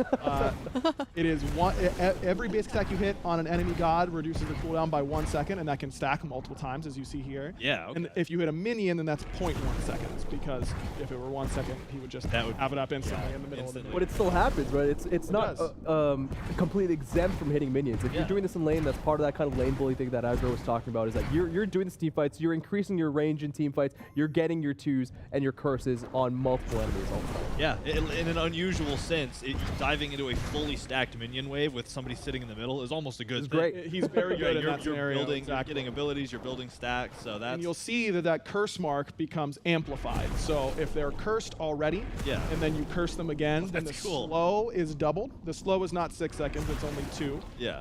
But the damage reduction that they deal is also doubled. So it can get up, you can reduce their damage output by 20% at max rank for 6 seconds. That is an incredibly potent curse to be putting on your enemies. Yeah. And as I was saying earlier with the passive, if they already have a curse mark on them and then they hard crowd control you, that will amplify their mark to the stage 2 of that curse. So we really wanted to lean into this idea of he's cursing, he's this constant plague upon his enemies. They're just less effective when he's around, and it's because he can so easily spread this damage reduction mark to all of his enemies. Yeah. The protection that he gains from the 1, it's something that requires him to be in the fight. In minion waves, sure, he's just got 1 god generally to deal with in solo lane. But if he needs to get in there and fight multiple gods at the same time, he's putting himself in a precarious position. Yeah. So getting those protections from the AO1, and then that playing into the passive itself is just providing him more damage. And the 2 is there to really contribute to more damage reduction for the enemy. So he's got ways of increasing his damage and decreasing the enemy's damage at the same time while being within them. Yeah, I think that's going to play into some really interesting positions in team fights, especially as people start to learn and get into high-level play, because, you're using that auto-attack movement penalty reduction to weave through the enemy team. You're trying to apply damage reduction to the back line, and, you're stacking as you move through people. It's going to be really interesting to watch Baki Kujira navigate a team fight, I think. So. Yeah, he's, at his core, very, very simple. Lots of large area, AoE basic attacks. He's going to clear the way very easily. But getting that locked in, like, I'm constantly applying my mark to the right enemy at the right time, making sure that I'm trying to get into the middle of a team fight to hit a bunch of basics so that my Sonic Wave cooldown can come back up. He's got a very high skill ceiling at the same time. Yeah, I was about to say. It's something that I'm always excited about. Reducing damage output from anybody is good, but I think you'd rather hit the on her than the Khepri if you're in a team fight. So Well, cool. Well, to help him get to that back line, we have ability number 3, Twisting Dive. Yeah, Twisting Dive's a fun one. It's a little twist cool. and a dive, as you see. It will stun and push enemies to travel with him. And what feels really great about this ability is that whether you hit them at the very beginning of the dive or at the very end, they will still get pushed to within your basic attack range. So you'll never push them away from your own potential damage. And it does allow him to set up really, really nicely for things like ganks, where if you can slow them with Sonic Wave, then walk behind them and twisting dive them towards your tower, it's a pretty potent CC tool. And it's not just single target, because you see that circle right before he leaves. It's one of our favorite shapes that we don't get to use that often, the lollipop targeter, where it does damage in that circle around him and then damages enemies that he ends up pushing with him as well. Got it. That's super cool. And again, it's a whale. I love all of the spinny He does animation. the whale thing. You gotta do whale things. We wanted to make sure when developing a kit that, you know, we play up on the visuals, but you also have an interesting gameplay, right? Yeah. So that's always what it's going to be about. He's doing whale things while, you know, being a nuisance in the background. While being a big whale nuisance. So, all right, last but not least, and this one's a little crazy. Even I don't fully understand what's going on here. So we have Yokai's Lament, the ultimate. Let's dive into this. Yeah, it was a lot of fun. It's a big old area. It's a big old area. It was very fun seeing people's guesses for what the unique debuff would be. A lot of people, like, you left just enough hints for people to, you know, get it right as well. Yep. So it is a big donut around Bakke. And on that outer ring of the donut, the bigger area, that is time dilation only for enemies. It will not speed up your allies, but it is a time dilation for enemies. We really, like Clumsy said, we were talking about making a whale. What would we do? Whale song really came into play. You know, that's a big part of it. He begins to sing, slows down that time on the outer edges, but it isn't like Olarun, where you walk into Olarun and you just get stuck in the mud. Yeah. It applies stacks of time dilation. Okay. Gain over time and then fall off over time. That's really important as well, because this time dilation area, it's moving with him, right? Yep. And he can move a lot at sometimes as well. So we want to make sure that if you're constantly going in and out of this area, it doesn't feel like you're just moving in and out of mud instantly on a dime, but it's something that stacks on and stacks off. Exactly. So enemies that might not want to get time dilated, which I imagine is most of them, you don't get time dilated on the inner circle. So that seems like a good place to go, except unless you don't want to get eaten by the whale, because he gets bonus basic attack damage during that time, and his basic attack range automatically expands to cover that inner circle in its entirety. And you take increased damage from all sources, not just Bakke Kujira, but that means you're taking increased damage from him. He gets increased basic attack damage during that time, and it's fairly significant as you get into the later stages of the game. Yeah. His damage isn't bursty. It isn't like, oh man, he just hit me twice and killed me, but he will whittle you down. It's chunk on the inner portion of that, and it feels really, really gratifying for him. I bet. Man, SMITE makes you ask all kinds of questions, like, would I rather be really slow or eaten by a whale? Like, what a tough answer. Yeah, what a question. No easy answer. Something you'll have to figure out for yourself in game for sure. Oh, that's a great animation. Look at the clap. And one more thing about Yokai's Lament. This was something that big shout out to Kellen and the audio team for getting this in. You're experiencing a whale song so strong that it's, you know, distorting all of your abilities, everything like that. It's slowing time. It would also affect your audio, wouldn't it? Because it's the song that's doing it. So don't tell me. your audio, it gets this underwater, elongated, bassy sort of change to it.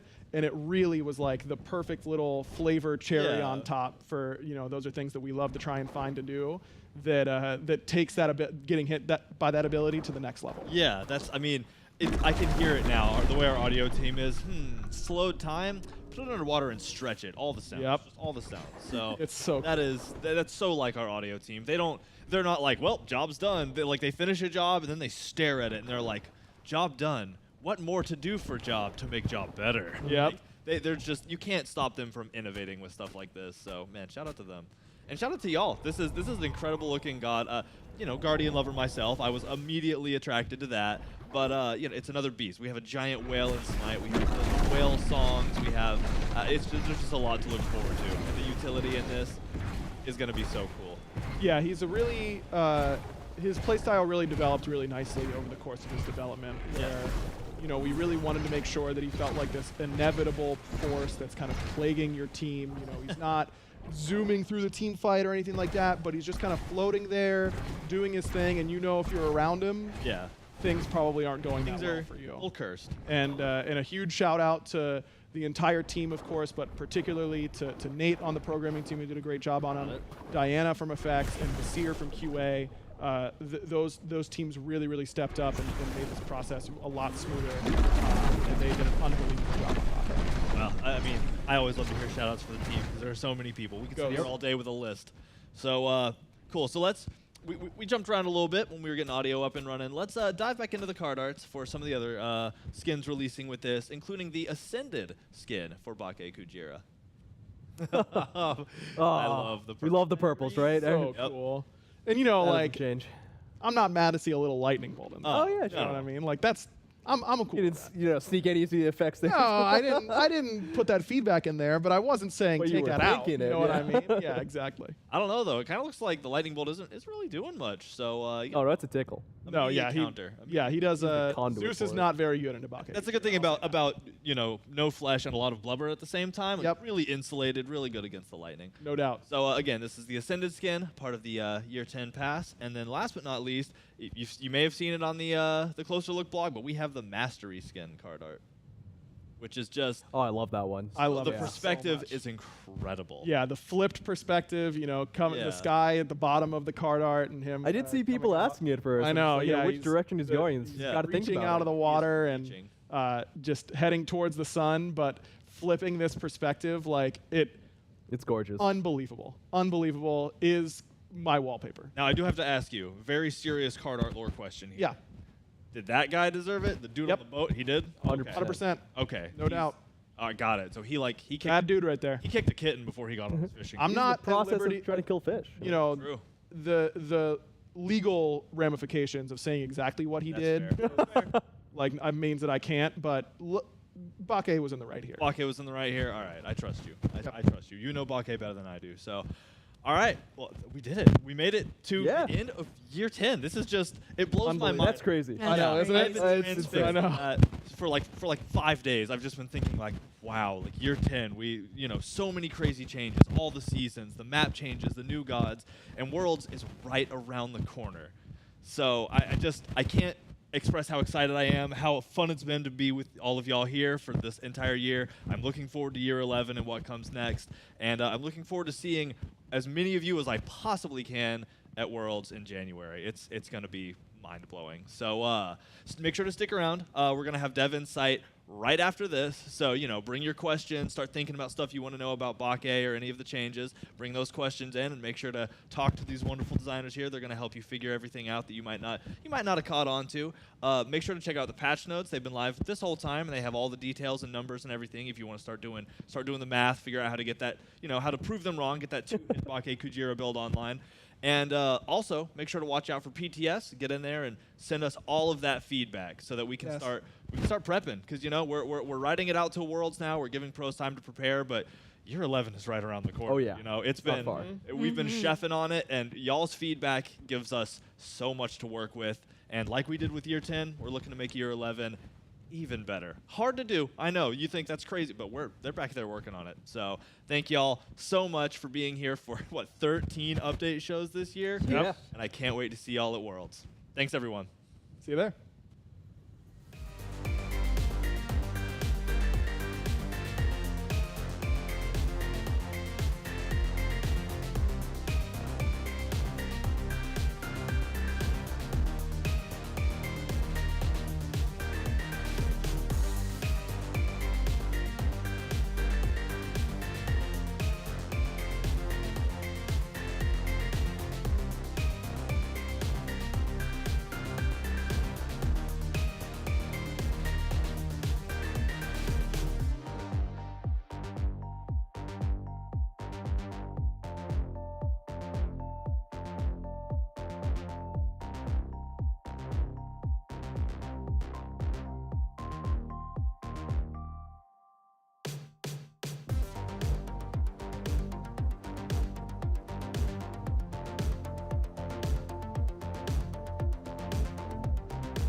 character. I think we're starting, Gore. I think we're starting. Hey. I think we're starting. Start in. And that is a good spot for me because I actually have some questions. But for everyone who's wondering, this is going to be Dev Insight. So we've got Aggro, and we've got Laramie.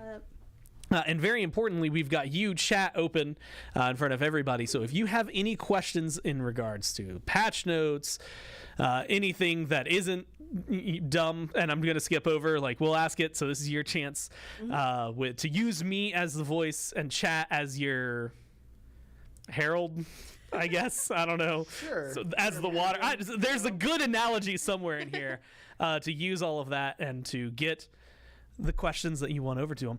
The first question I'm going to ask is, how hard was it to work with a whale? It had its challenges, but it also had some things that made it easier. You know, like as I mentioned in the blog post, like normally there's a really big stretch of early development where we have to worry a lot about like, what is their weapon going to look like, and you know, how are they going to attack and all that kind of stuff, and that stuff was significantly easier. You know, just go, well, he's a whale. Well, he just wails, you know, that's just like all he does, which was good. Big shout out to the animation team for really like selling a lot of those really awesome whale movements and that kind of stuff. They did a great job. That is the best jump in the game. It's so good. Really incredible. Yeah, it's great. But yeah, I mean, the idea that we really wanted to run with of basic attack solo lane guardian is it's a play style that we haven't done before, and definitely had a lot of its own sets of challenges, but it was a fun puzzle to solve for sure. You know, it was just getting over some humps on that. Man, how did I not make that pun on the Patch Note show? We made too many, I think. You know, doing things with, we really wanted to try and make the item passives on his basic attack still work, but we did try that for a long time. Yeah, lots and lots of weeks of testing at reduced rate, you know, thinking about reduced rates of benefit and all that kind of stuff, and ultimately we just decided we had to pull the plug on that aspect of it. Unfortunately, it definitely is like a little bit of give and take, right? Because he got so many cool new features, because you know, we were like, well, this does feel a bit sad. We definitely acknowledge that, but there's so many other amazing fun things about his basic attacks within the kit that it's gonna be, I don't miss it, not one bit. No. I'm also curious because and you had mentioned this during the update show, but the waterifying is the only way I can think to describe it of others people audio. Like, how difficult was that to hone in? Well, for me, it was very easy because somebody else did it. Yeah, I went, hey Kellen, you know what would be cool if we like made it sound like things were underwater and slow, and he was like, that would be cool. And then he's a wizard and does it. Yeah, dude, Kellen's so good. He just I feel so bad because I always go into them like with Karen. I was like, yeah, so for his third ability, I want there to be like splashing, but he's like scary. It's scary splashing, and he just does it. Yeah, like, he knows what that means. Yeah, he knows exactly what that means. Yeah, exactly. No, I definitely had a lot of like, it's spooky water, but it's like 70% water, 30% spooky, but not spooky like Maman spooky, like or like Charon spooky, a different type of spooky. And instead of telling me that I'm a crazy person, he goes, yeah, okay, that makes sense to me, and does a great job. So big shout out to him and Chad and the audio team. Now, I'm going to pull one that I saw immediately. There's actually a much more, I think, relevant question, but this guy I can tell has watched in the past and has listened to these, because he was really curious if there was ever a point where the ult was throwing the boys in the boat at someone, or maybe if there was even a blind in there somewhere. They've been doing their homework. I'll say, is that Dave? It's a Dave's ult account. Yeah, seriously. No, there was no boys in the boat, unfortunately, and no blind. You know, we got our look. You got to take the blinds where you can. We did talk debuffs, though. We did talk debuffs, for sure. He's a god of curses, so, you know, curses, debuffs, same vein. And, you know, you could say a blind is a debuff, but it didn't work in this one. No. The audio debuff made a lot more sense to us, for sure. Was there any point, because this is just a really dumb joke, and I'm sorry up front. All right, I'm prepared. where like we let Tina get her hands on the voice pack to be the god of curses. No, that would have been good, and that is certainly That was such a bad start. It's skin potential. Certainly a potential skin there, but we have to be very careful what we That's let the Tina announcer pack. Yeah. No, yeah, just use that one. You're fine. Yep. I will ask this one because Joust and the introduction of the bands in a new way to duel. Joust, for duels. Yep. Duel specifically, not Joust. Way back when it used to be. Yep. And someone was curious if there's ever any plans to pull some of those or that kind of thing to any other modes at any point. Yeah, I mean, we've definitely done similar things for Match of the Days in the past, where it's been like only dog gods, for instance, and every other god's banned, and you can only play Erlang, Scylla, whatever it is. So we have the potential to do things like that for other fun modes. For main modes, who's to say? But we definitely are interested in doing some more experimentation because we think that, with Duel specifically, it made a lot of sense because Duel's never really been without, your Kalis, your Anhurs, your like very standard characters that you see basically in every single match. And so we want to see, is this an interesting thing to people? Do people want to actually experience, what that world would be like? What like other intricacies lie beneath the surface of all the OP dual gods? Yeah, exactly. It's I'm really interested to see how that meta develops over the course of 10-13, and it's a never say never type of thing, but I would be surprised if we wanted to do something like this for ranked conquest. But it's not impossible. Yeah, for a fun mode maybe, but in ranked it's a little bit different. I feel like for duel, it's also different than that. It's in a third mode entirely because it really is just focused on your character versus someone else's character, where you get into a lot of complexities about comps and synergies in other multiplayer modes. Where in this one it's a little bit more matchup oriented. Yeah, it's possible for something like ranked joust, ranked conquest. I don't think it's something that we are.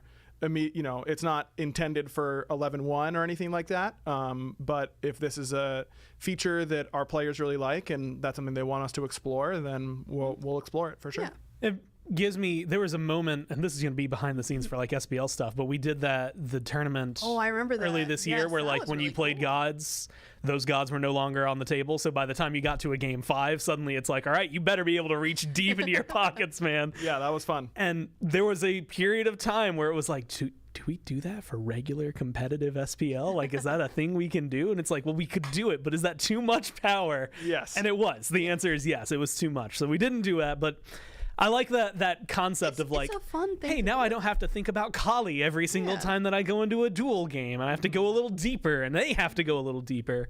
And it makes everybody happy. We understand, too, that, you have your very dedicated dual mains where they only play Bakr, they only play, whatever character it is now. We understand that banning those characters in that mode is probably going to make some people upset. And so we understand that completely. That's why this is a temporary change. And it rotates. Yes, and we are intending to create other crafted metas, and what those will be is going to be entirely up to your guys' feedback. So please let us know if there are any specific metas you want to see, god themes you want to see in that regards, anything in particular when it comes to this new tool that we have. If you have any ideas for that, please send it our way because we want to know what you guys want to do in Duel. Yep. Now we have one queued up, which someone had asked earlier about how do you hit the totem as Baka. Yeah, you because your basic attack, your basic attack area is always visible. You can wiggle your way into like hitting the totem that you want most of the time. Sometimes you need a little bit of help, but for the most part, I didn't have too much trouble getting the correct one. Yeah, it helps in particular that some of his best totems are on the edges, like blue totems on the far left and green totems on the far right, and those are the two that. Hey, but I want attack speed. I want some more of that haste. Well, yep, that one in the middle. You can kind of like push your way in there and get it okay. Or you can just ask your jungler too. when they come to your blue buff, which they'll be there. They'll be there. All I can think of, one of the first playtests we had, where I played Yu Huang in one of them when we had just added those totems. And I forgot that he had like the bouncing thing. And I was just like, I hit a buff and then it like kept changing. And I was like, what's going wrong here? Like, what's going on? And I kept hitting it. You gotta do the trigonometry to figure out which one you got. Had to find the angle to get it to work the way that you wanted it to. Yep. But you can find the way. So and that's what we've learned. You're just gonna have to do a little bit of work. Yep. We also have one, and I guess this is because it's a whale, and whales are big, which is why couldn't he have an execution eating another god? Yeah, executes are a mechanic. A guardian execute, huh? Yeah, guardian execute is a dangerous precedent, I think, to set. I mean, we definitely talked about, should he eat his own gods to like help protect them? Should he eat enemy gods? It was definitely something that came up in the brainstorm sessions. I remember that. But ultimately, just felt like we didn't have the right setup to go with a mechanic like that for this one. Now I know some of the skins that I'm thinking of are not immediately on Tuesday, but come in like bonus and stuff like that. But like, was someone just like really hungry? Yes. For a lot of these skins, like we had the sandwich, a burnt hot dog, and a bee, a corn bee. Amuse cob. Corn bee, yeah. Corn on the amuse and cob. And it just felt like. We've had this conversation in the past. It feels like food has been a very often recurring theme over the last few months. The players keep loving them. So they're just so funny. And I know Tina takes a lot of those voice packs. Yes. She tends to really enjoy writing the silly ones, the funny ones, and she writes incredible ones she does. for these. They're really good. They're very, very funny. And they make me very hungry. I'm legitimately craving a meatball sub. It feels like with the introduction of recipes, it feels like there has been a very common occurrence of like, here's some new food. Hungry during balance meetings? Is that? Yeah. We get lunch. They start at 12:45. Oh, it's true. It literally is lunchtime. Yeah. I understand. There's the balloon. I hesitate to call it balloon animal. No, it's balloon person. Wacky, yeah, wacky. It's wacky slappy. Heimdall. Right. Yeah, of course. Which is, first off, fantastic name.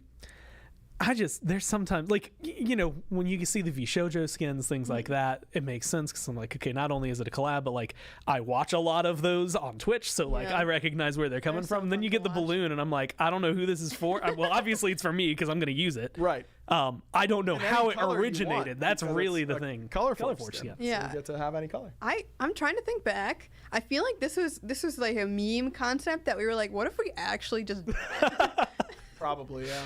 And yeah, our team sometimes does like little exploratory concepts where they're just like, what if we did Heimdall but in 6 different ways? And then someone looked at that balloon head and was like, yep, we're doing this one.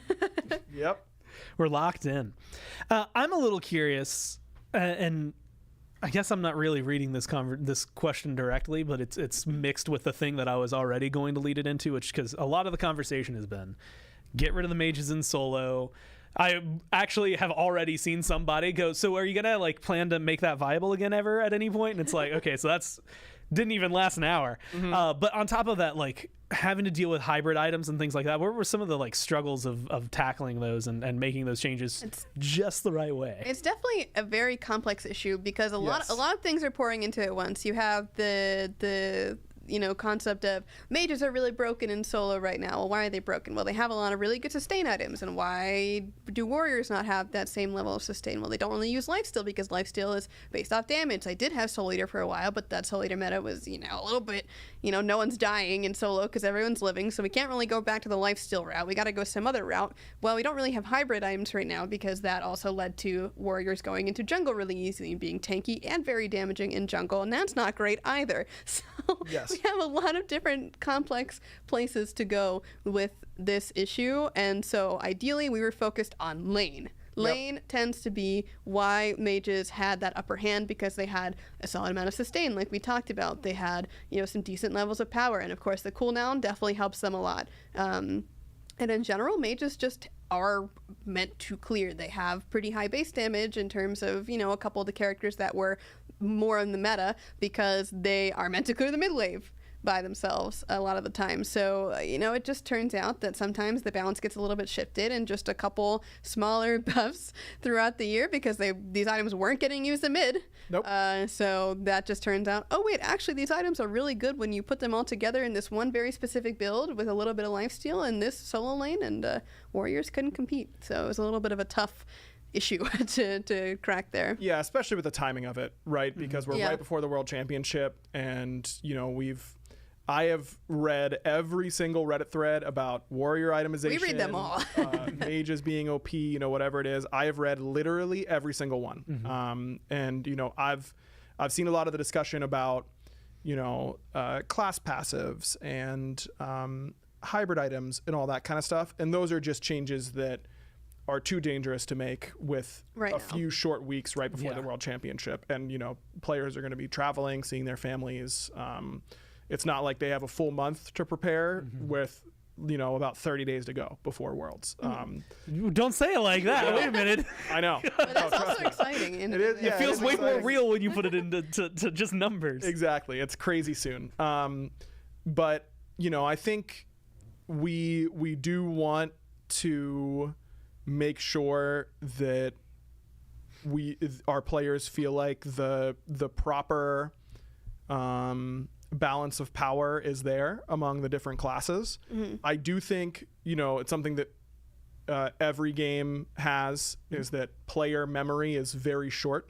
At the beginning of this year, mages were considered unplayable. It was and a few months ago they were considered bad because it was assassins in mid and hunters in duo, and that was their occasional mage ADC, all that kind of stuff. It's not that hard to get to a place where mages go from this overwhelming class as they're perceived right now to not being seen anywhere very, very quickly. And that's not what we want to do either. So, we are examining our options for year 11. And I think it's safe to say you can expect some amount of shift up with some things in order to help restore the typical balance the typical balance of power there between the classes. But it's also sometimes an instance of opening Pandora's box where once an idea has gotten out there, it's hard to put it back. We saw this with things like Circuit and Fenrir support, where when support players realize that they don't have to play backline Geb, they can just chase the enemy jungler, mage, or ADC with these damage characters built tanky.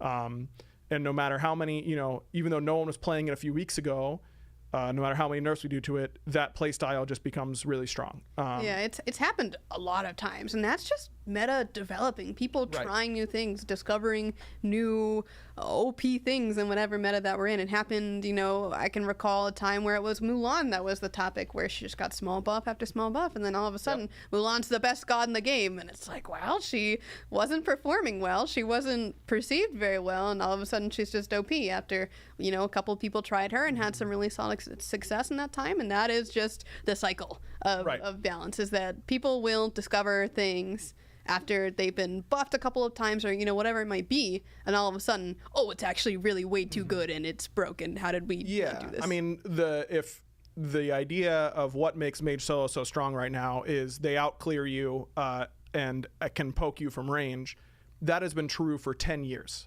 of Smite. That has literally always been the case. So what can we can't really in one patch right before Worlds change an aspect of the game that has always been the case, but wasn't considered strong enough or viable enough. I'm not saying that they should have been doing this in season 1 or anything like that. Obviously, the way that the Warriors itemization is right now, the Mage itemization, it facilitates it nicely. But now that this acceptance of mages in solo can be meta, we can't go back to, if we snapped our fingers and it was season 6 balance right now, with this knowledge of, what if we just played the solo lane like this, like Mage Solo would probably be very strong. That's the other thing too, though, is that if we are in, let's just make this scenario here, we're in season 6 with having the knowledge of how everything's going to go up until season 10 where we're at right now. If we were to nerf the Fenrir support before it was meta, if we were to nerf the Mulan before it was meta, people would go, what the heck are you doing? What's going on? who is telling you that this is good? And then, this is just how these things kind of happen. Yep. This is just a very natural process that's happened over and over again. It would happen in any game as well, I'm sure. And so we are just trying to do our best to adjust it as we move forward. And we understand that, when people are not having fun, that's not good for us either. We want people to have fun. We're all on the same team here. Yep. So we definitely hear the complaints about whatever it is at the time. At this time it's mage solos, and we want to correct that. We want people to have fun. Yep. So just be patient with us, because we're gonna make it happen. We're trying. Well, and like you said, it's an instance of what I would say history repeating itself, because there have been times in the past, when I first started playing solo, it was after New WoW got released, but it was the old WoW kit, right? And so you could stun towers. The minions were really good. We still had backdoor protection. The Pecky's New WoW. Yeah, and suddenly it's okay, when you're going to solo lane, first off, you're watching Xing play on Twitch or whatever, and you're playing Chang'e, you're playing New WoW, you're playing a bunch of mages, and that's season 1, season 2-ish. Yep. Few years later, it feels like a couple of them circle back, right? Chang'e most times comes back. I am absolutely shattered that it didn't happen. For some reason, we got a ton of mages over there, just no Chang'e. Yep. But that's okay for me.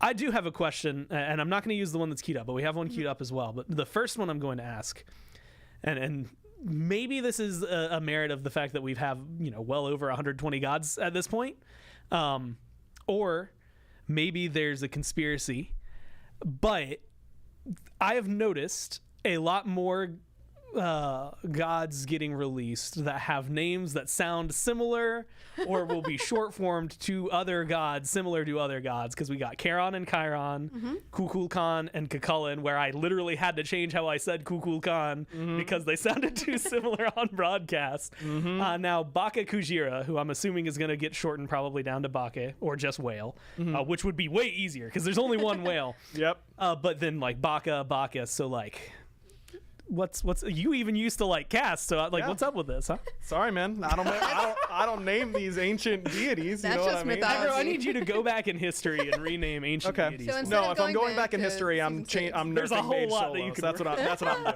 Okay. Yeah. With my Invest time in machine. Google. Yeah. No, I'm only nerfing mage solos. That's it. Only nerfing mage solos.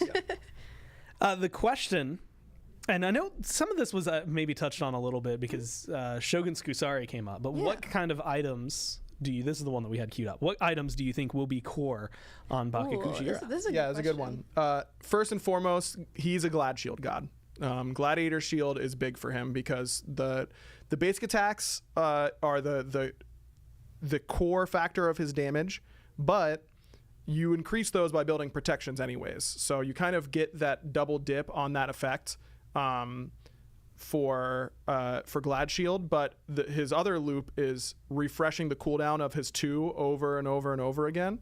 And so Glad Shield is very, very good on him. I would definitely recommend that. Shogun's is very solid. It's got cooldown, it's got attack speed. It's got cooldown, it's got attack speed. You really don't need to build very much attack speed, if any, though. I wouldn't recommend, I think the only attack speed item would be Shogun's. I would not really recommend building any other attack speed. Things like Talisman of Energy are good.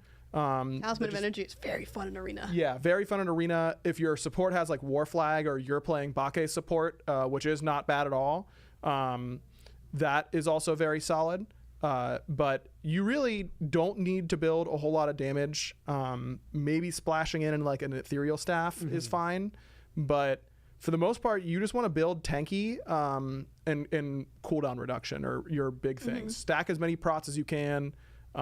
Things like Spirit Robe, Mantle, Pridwin. Even Oni Hunters can be really good because you want to be in the middle of everybody with your ultimate as well. Yep, you can get very tanky very quickly, and again, by getting tanky, you gain your damage through your basic attacks. So it fuels that loop pretty nicely for sure. Yeah, especially because you're not getting your 2 any faster. There's no way to get it faster other than reduce the cooldown of it. Yep. So if you reduce the cooldown, it takes less autos to get that back, and then you're using it again, and then you use it again, and again, and slowly they get whittled away, and your team gets to clobber on them in the meantime, which is a lot of fun. Yep. Now, I want to say, and I might be wrong on this, but the last time we had a guardian that was hey, this is meant for solo, was Cthulhu, right? That was Cthulhu one of after Yorm. He was right. Yeah, yes. Cthulhu was after Yorm. Okay, yeah. Then I think that was the last one. Because I know there was a conversation of which I still believe to this day Inbound will hold the wrong position on, but it That's was typical Bobby. Cthulhu. Oh yeah, like it's a support. Like we're gonna play it in duo lane, even though like it was designed for somewhere else. Were there anything that was like, in the past we've seen this, and this is what people are gonna try to do, like that you needed to deal with? I mean, he playing can elsewhere? play support. He's just a little bit difficult to play in support because he doesn't really have the like, I'm gonna get you button, you know? Right. Yeah. Yeah, we did some play tests with him in support. He's fine there. The thing about him in support is that he doesn't get the levels, so he doesn't, and the gold in order to get those items ahead of the enemy team, and so he doesn't bring nearly as much threat. He's you can play him support, but you're not going to be great at peeling. He's got really, really great utility, but that utility just plays better out of solo, I think. He's a great frontliner. Yes. Is he a great support? Questionable. Yeah, it's you will feel like you're doing a lot as Bake support. Your mid laner will be like, I wish this was not Bake. You know what I mean? Like, but I mean, look, you could put that ult anywhere, any amount of gold, any amount of experience, you'll be impacting the fight. Like that ultimate is incredibly impactful for sure. I'm excited to watch that. I am going to ask Matt Wu, because you with a time machine came up, asked, like you didn't mention bringing back like Zeus stun or anything like that when you said going back in time. I've got to make. I noticed that you made Lermy talk about the Zeus changes for this one. Like, are you trying to like? But who put them on the page, Lermy? That's the question. I was on vacation. That's right. Yeah. Lermy goes, not me. Yes. No, I'm a Zeus lover, but he actually is struggling a lot more than he has even in those non-conquest modes. I was surprised looking at the numbers there. Me too. So was it a coincidence that I put him on there? Yes, legitimately. I don't. I'm not just because the numbers aligned. Everything in the universe. The stars were there. It was just ready to go for Zeus to get a buff. Yep. And you know what? I'm sure. And Lightning Storm is not a great ultimate. Can we get that clear right now? It is not very good. When we see it used, I'm going to call, because I was going to say Venenu probably thanks you, because he's like the only person who's played it in the Pro League. Yep. And it was on fire. Let's burn this Fire Giant. Let's burn this Gold Fury. All it's good for. Good luck stepping into our Phoenix. Yep. It's going to sit there and take the whole thing. So, I mean. It's going to feel good on those objectives for sure. And so, and those three scenarios, like that's a mean base defense right there now. Yep, so all of a sudden, you got to be a little more worried. This one's a really simple question. Why a Guardian? Like outside of Whale Big, which does make the most sense to me. Nothing he does is particularly physical. Like the splashing of the water, it does hit you physically, but imbuing that with like the cursed energy, all that kind of stuff, it just feels very magical. Him floating around, we think it wouldn't have felt right with him as a warrior. That he definitely had that more magical feeling to him in his lore. And there are times we break that convention. Ares being magical is a good example where his attacks are a little bit more physical than we would make a Guardian today. But that was 10 years ago, we take things like that into pretty heavy consideration on, if it is just going to feel like a magical or a physical god, and Bake certainly felt more magical to us. The other question would be if he would be a mage, right? But whales are gigantic. Big boys. They got blubber. Yep. They are just, naturally resistant to a lot of things, being so large and so large. So don't forget they're large too. They are pretty big. Yep. He just feels right to be a tanky boy. Which that actually perfectly goes into the next question, because I was thinking, I've seen this video of like this skipper ship or something out there, right? And you see like a whale passing under, and they've got like drone footage where you actually get the scale where you're like, so there's a person that's standing on a boat about that big and the whale's the size of this table. Like all of a sudden that scale becomes a lot more frightening. I don't know if you guys saw, but if you lay Odin down, Odin, like height-wise, is not even like 2/3 of Bake Kujira lengthwise. He's a big boy. He's big. And so the question was there a debate on like how big Bake Kujira should be? There's a conversation about size of the model for literally every character we make. Not even just God, but you know, when we're doing like when we redid Apophis a while ago, and like and the fire giant too. Yeah, that was the fire another big giant. one. Like all of those, we do very dedicated scale tests where we line up their models against other models of similar sizes, or you know, things like that. I remember in particular, Eshell was not tall enough that she ended up being shorter than a lot of other female mages. So we had to make her taller than what her initial model size was pitched as. So we do that for literally every character for sure. There was a large discussion about it. I remember a discussion of the fire giant specifically where they were like, how big can we make him? Can we push this a little bit more? And it got to the point where, you know how the fire giant's like a guy coming out of the ground? Yeah. He was so big. Like, it was too much. Like, it took up your whole screen. It was so much. So aggro's over there, but all I see is fire giant waist. Yep. It is definitely something that we look into a lot. Is Khepri still like the standard? He's our wide boy measurement. Wide boy. Yeah, he's our biggest wide boy. But you know, Cthulhu being very tall, Yorm being very tall, those kind of push the boundary upwards. And then we always check against like Ratatosk for smaller gods like Cupid, Ratatosker, Scylla. That's also really important for effects too, is that like there are heights to FX. I know height doesn't really matter that much in the gameplay of Smite, but in the visuals, things have got to be positioned correctly. So for some gods that are a little bigger, you need to make sure that if you're playing Cupid, you can see what Yorm's doing or Cthulhu's doing. And you know, you're not animating too high in the air or doing effects or whatever it might be, whatever other visuals are happening, are not, you know, passing over their heads. Right. Yeah, and like for things like marks, you know, Bake has a mark mechanic, making sure that those marks are playing in the right spot for if he's getting hit by it, you know, against another Bake Kujira, or is it in the right spot for Ratatosker and Khepri and Cthulhu while he's ulting? Like all those sorts of things are things we need to look at. That's a lot to have to worry. I'm going to be honest. The more that list went on, I was just like, man, I'm already tired. I'm tired of thinking about it, and I don't even have to. Much longer than that. 129 gods. You start to have a lot of things on the checklist. A lot of variants. Yes. Yeah, there are a lot. Yep. Well, this one stands out to me. Young Sonics wants to know, who do you think will counter Baka Kujira?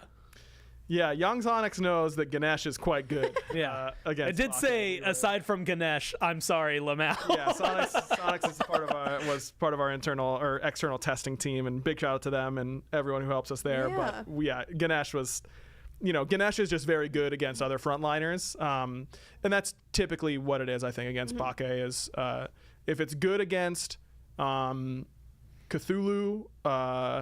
If it's good against Khepri, if it's good against anyone else who's trying to take up a lot of space in that front line, it'll be very good against Bake. So he has a lot of very potent tools, but he is also very large and therefore very easy to hit. And that definitely comes into play. Yeah, anyone who can kind of lock him down, kind of stop him from running around and doing his little whale things will certainly be very good, whether that's, taunts from Athena, whether that's an Odin cage even. Any of these things that will keep him in a spot and stop him from running your carries down, that's going to be what's going to help you the most. Yep. Now, this one is simply because I was talking about it earlier today, and I'm kind of curious for your thoughts. And also because it feels like yours could manifest more. But I was trying to brainstorm what kind of skins Baka Kujira could get, because whale, and it felt very difficult. I think in production we got a battleship was suggested, something like that. But what kind of things do you envision being able to take the place of a whale?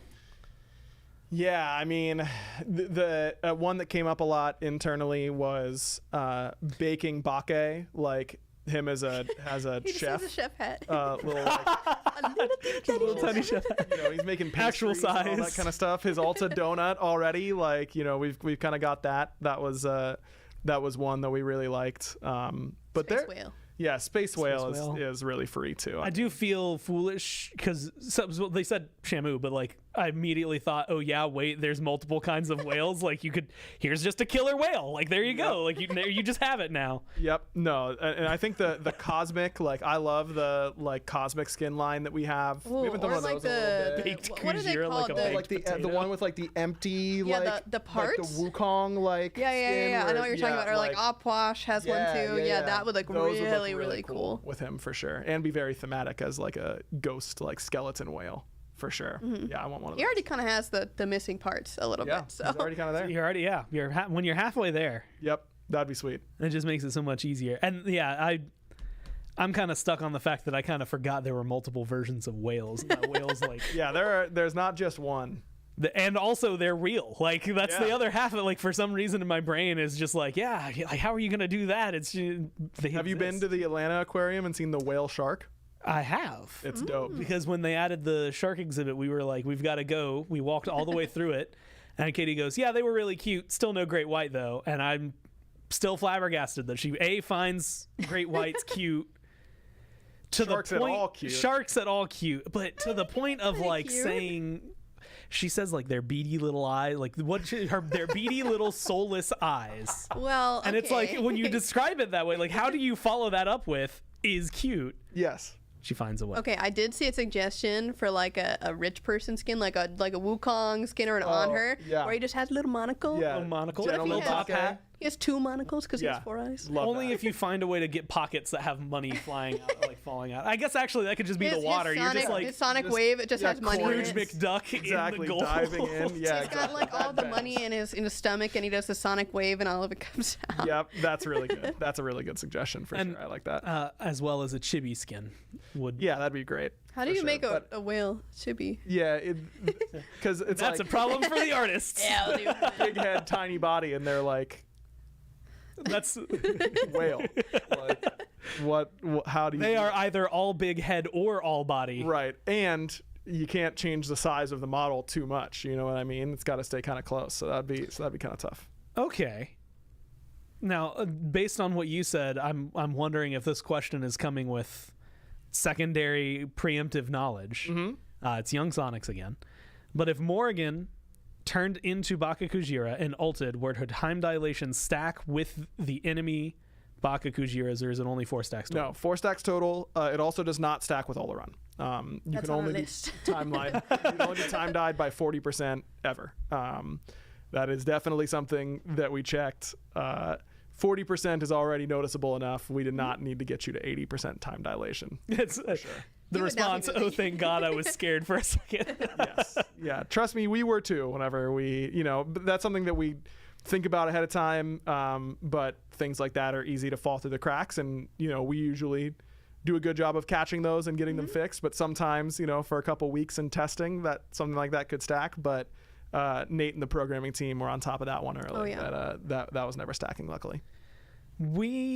So chat, if y'all get a stellar question in, you can weave it in, but there's 3 minutes ish left. So instead I'll just say, is anything about this patch that you wanted to say that you haven't been able to say so far that you're just that's what I want to end it on, your final thoughts, I guess. I'm just so excited that Vhojo is back. Honestly, I'm such a huge fan of that organization, all the VTubers in it, especially Centrea. So I'm really happy that we got to revisit it and get her in, and hopefully all of the geckos got to recognize it and see it too, because she's just so amazing. I love watching her streams and all of her content personally, so it was a really fun, touching moment that we got to revisit it.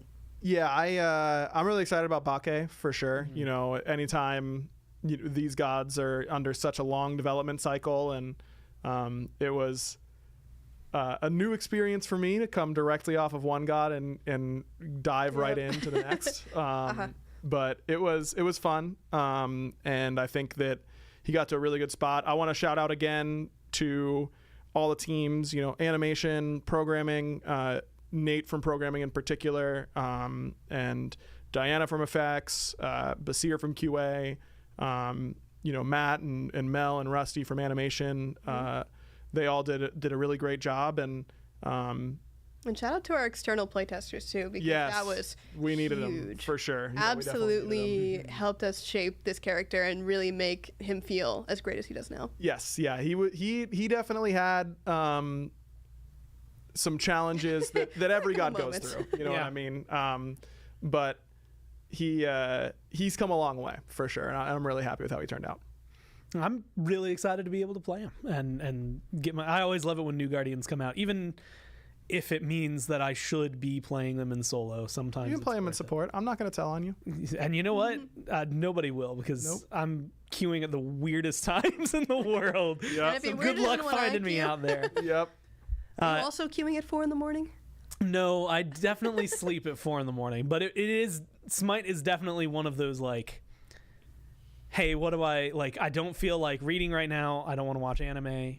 I could probably queue for some Smite, right? So Smite queues, throw yeah. some Smite in there and see what happens. And then when my eyes are like too heavy to open, I know I should probably stop queuing. So it'll be fun. I see someone say it was fun to play with and against Baka Kujira. So like, Shout out David. already.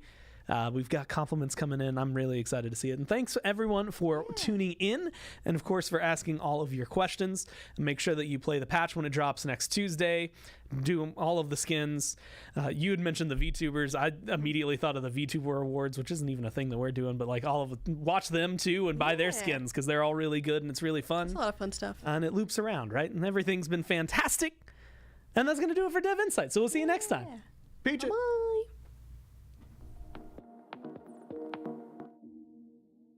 I've been giving you the worst of me, cause I can tell you a thirsty beat. Look how the stars got you worshiping. You wanna slide, go to work, baby. Work, baby. On the seat. And it be just like it's in your dreams. Don't stop till it's head to feet. You wanna slide, go to work, baby. Work, baby. Damn it, boy, I'm tired of nights. When I'm talking, better look in my eyes. You ain't a saint, you ain't nothing like Christ.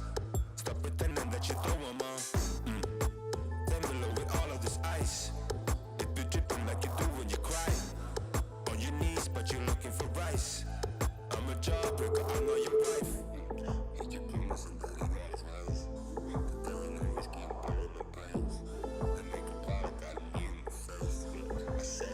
I've been giving you the worst of me, cause I can tell you a thirsty beat. Look how the stars got you worshiping. You wanna slide, go to work, baby. Work, baby. On the seat. And it be just like it's in your dreams. Don't stop till it's head to feet. You wanna slide, go to work, baby. Work, baby. I know that you love you a slice, but all you got is regular fries. Sorry, boy, you can't make the price. And I got business somewhere to fly. I know you trying to do it alright, and I don't wanna squeeze you too tight, but I can help, I like what I like, yeah. And I ain't about to let you find out.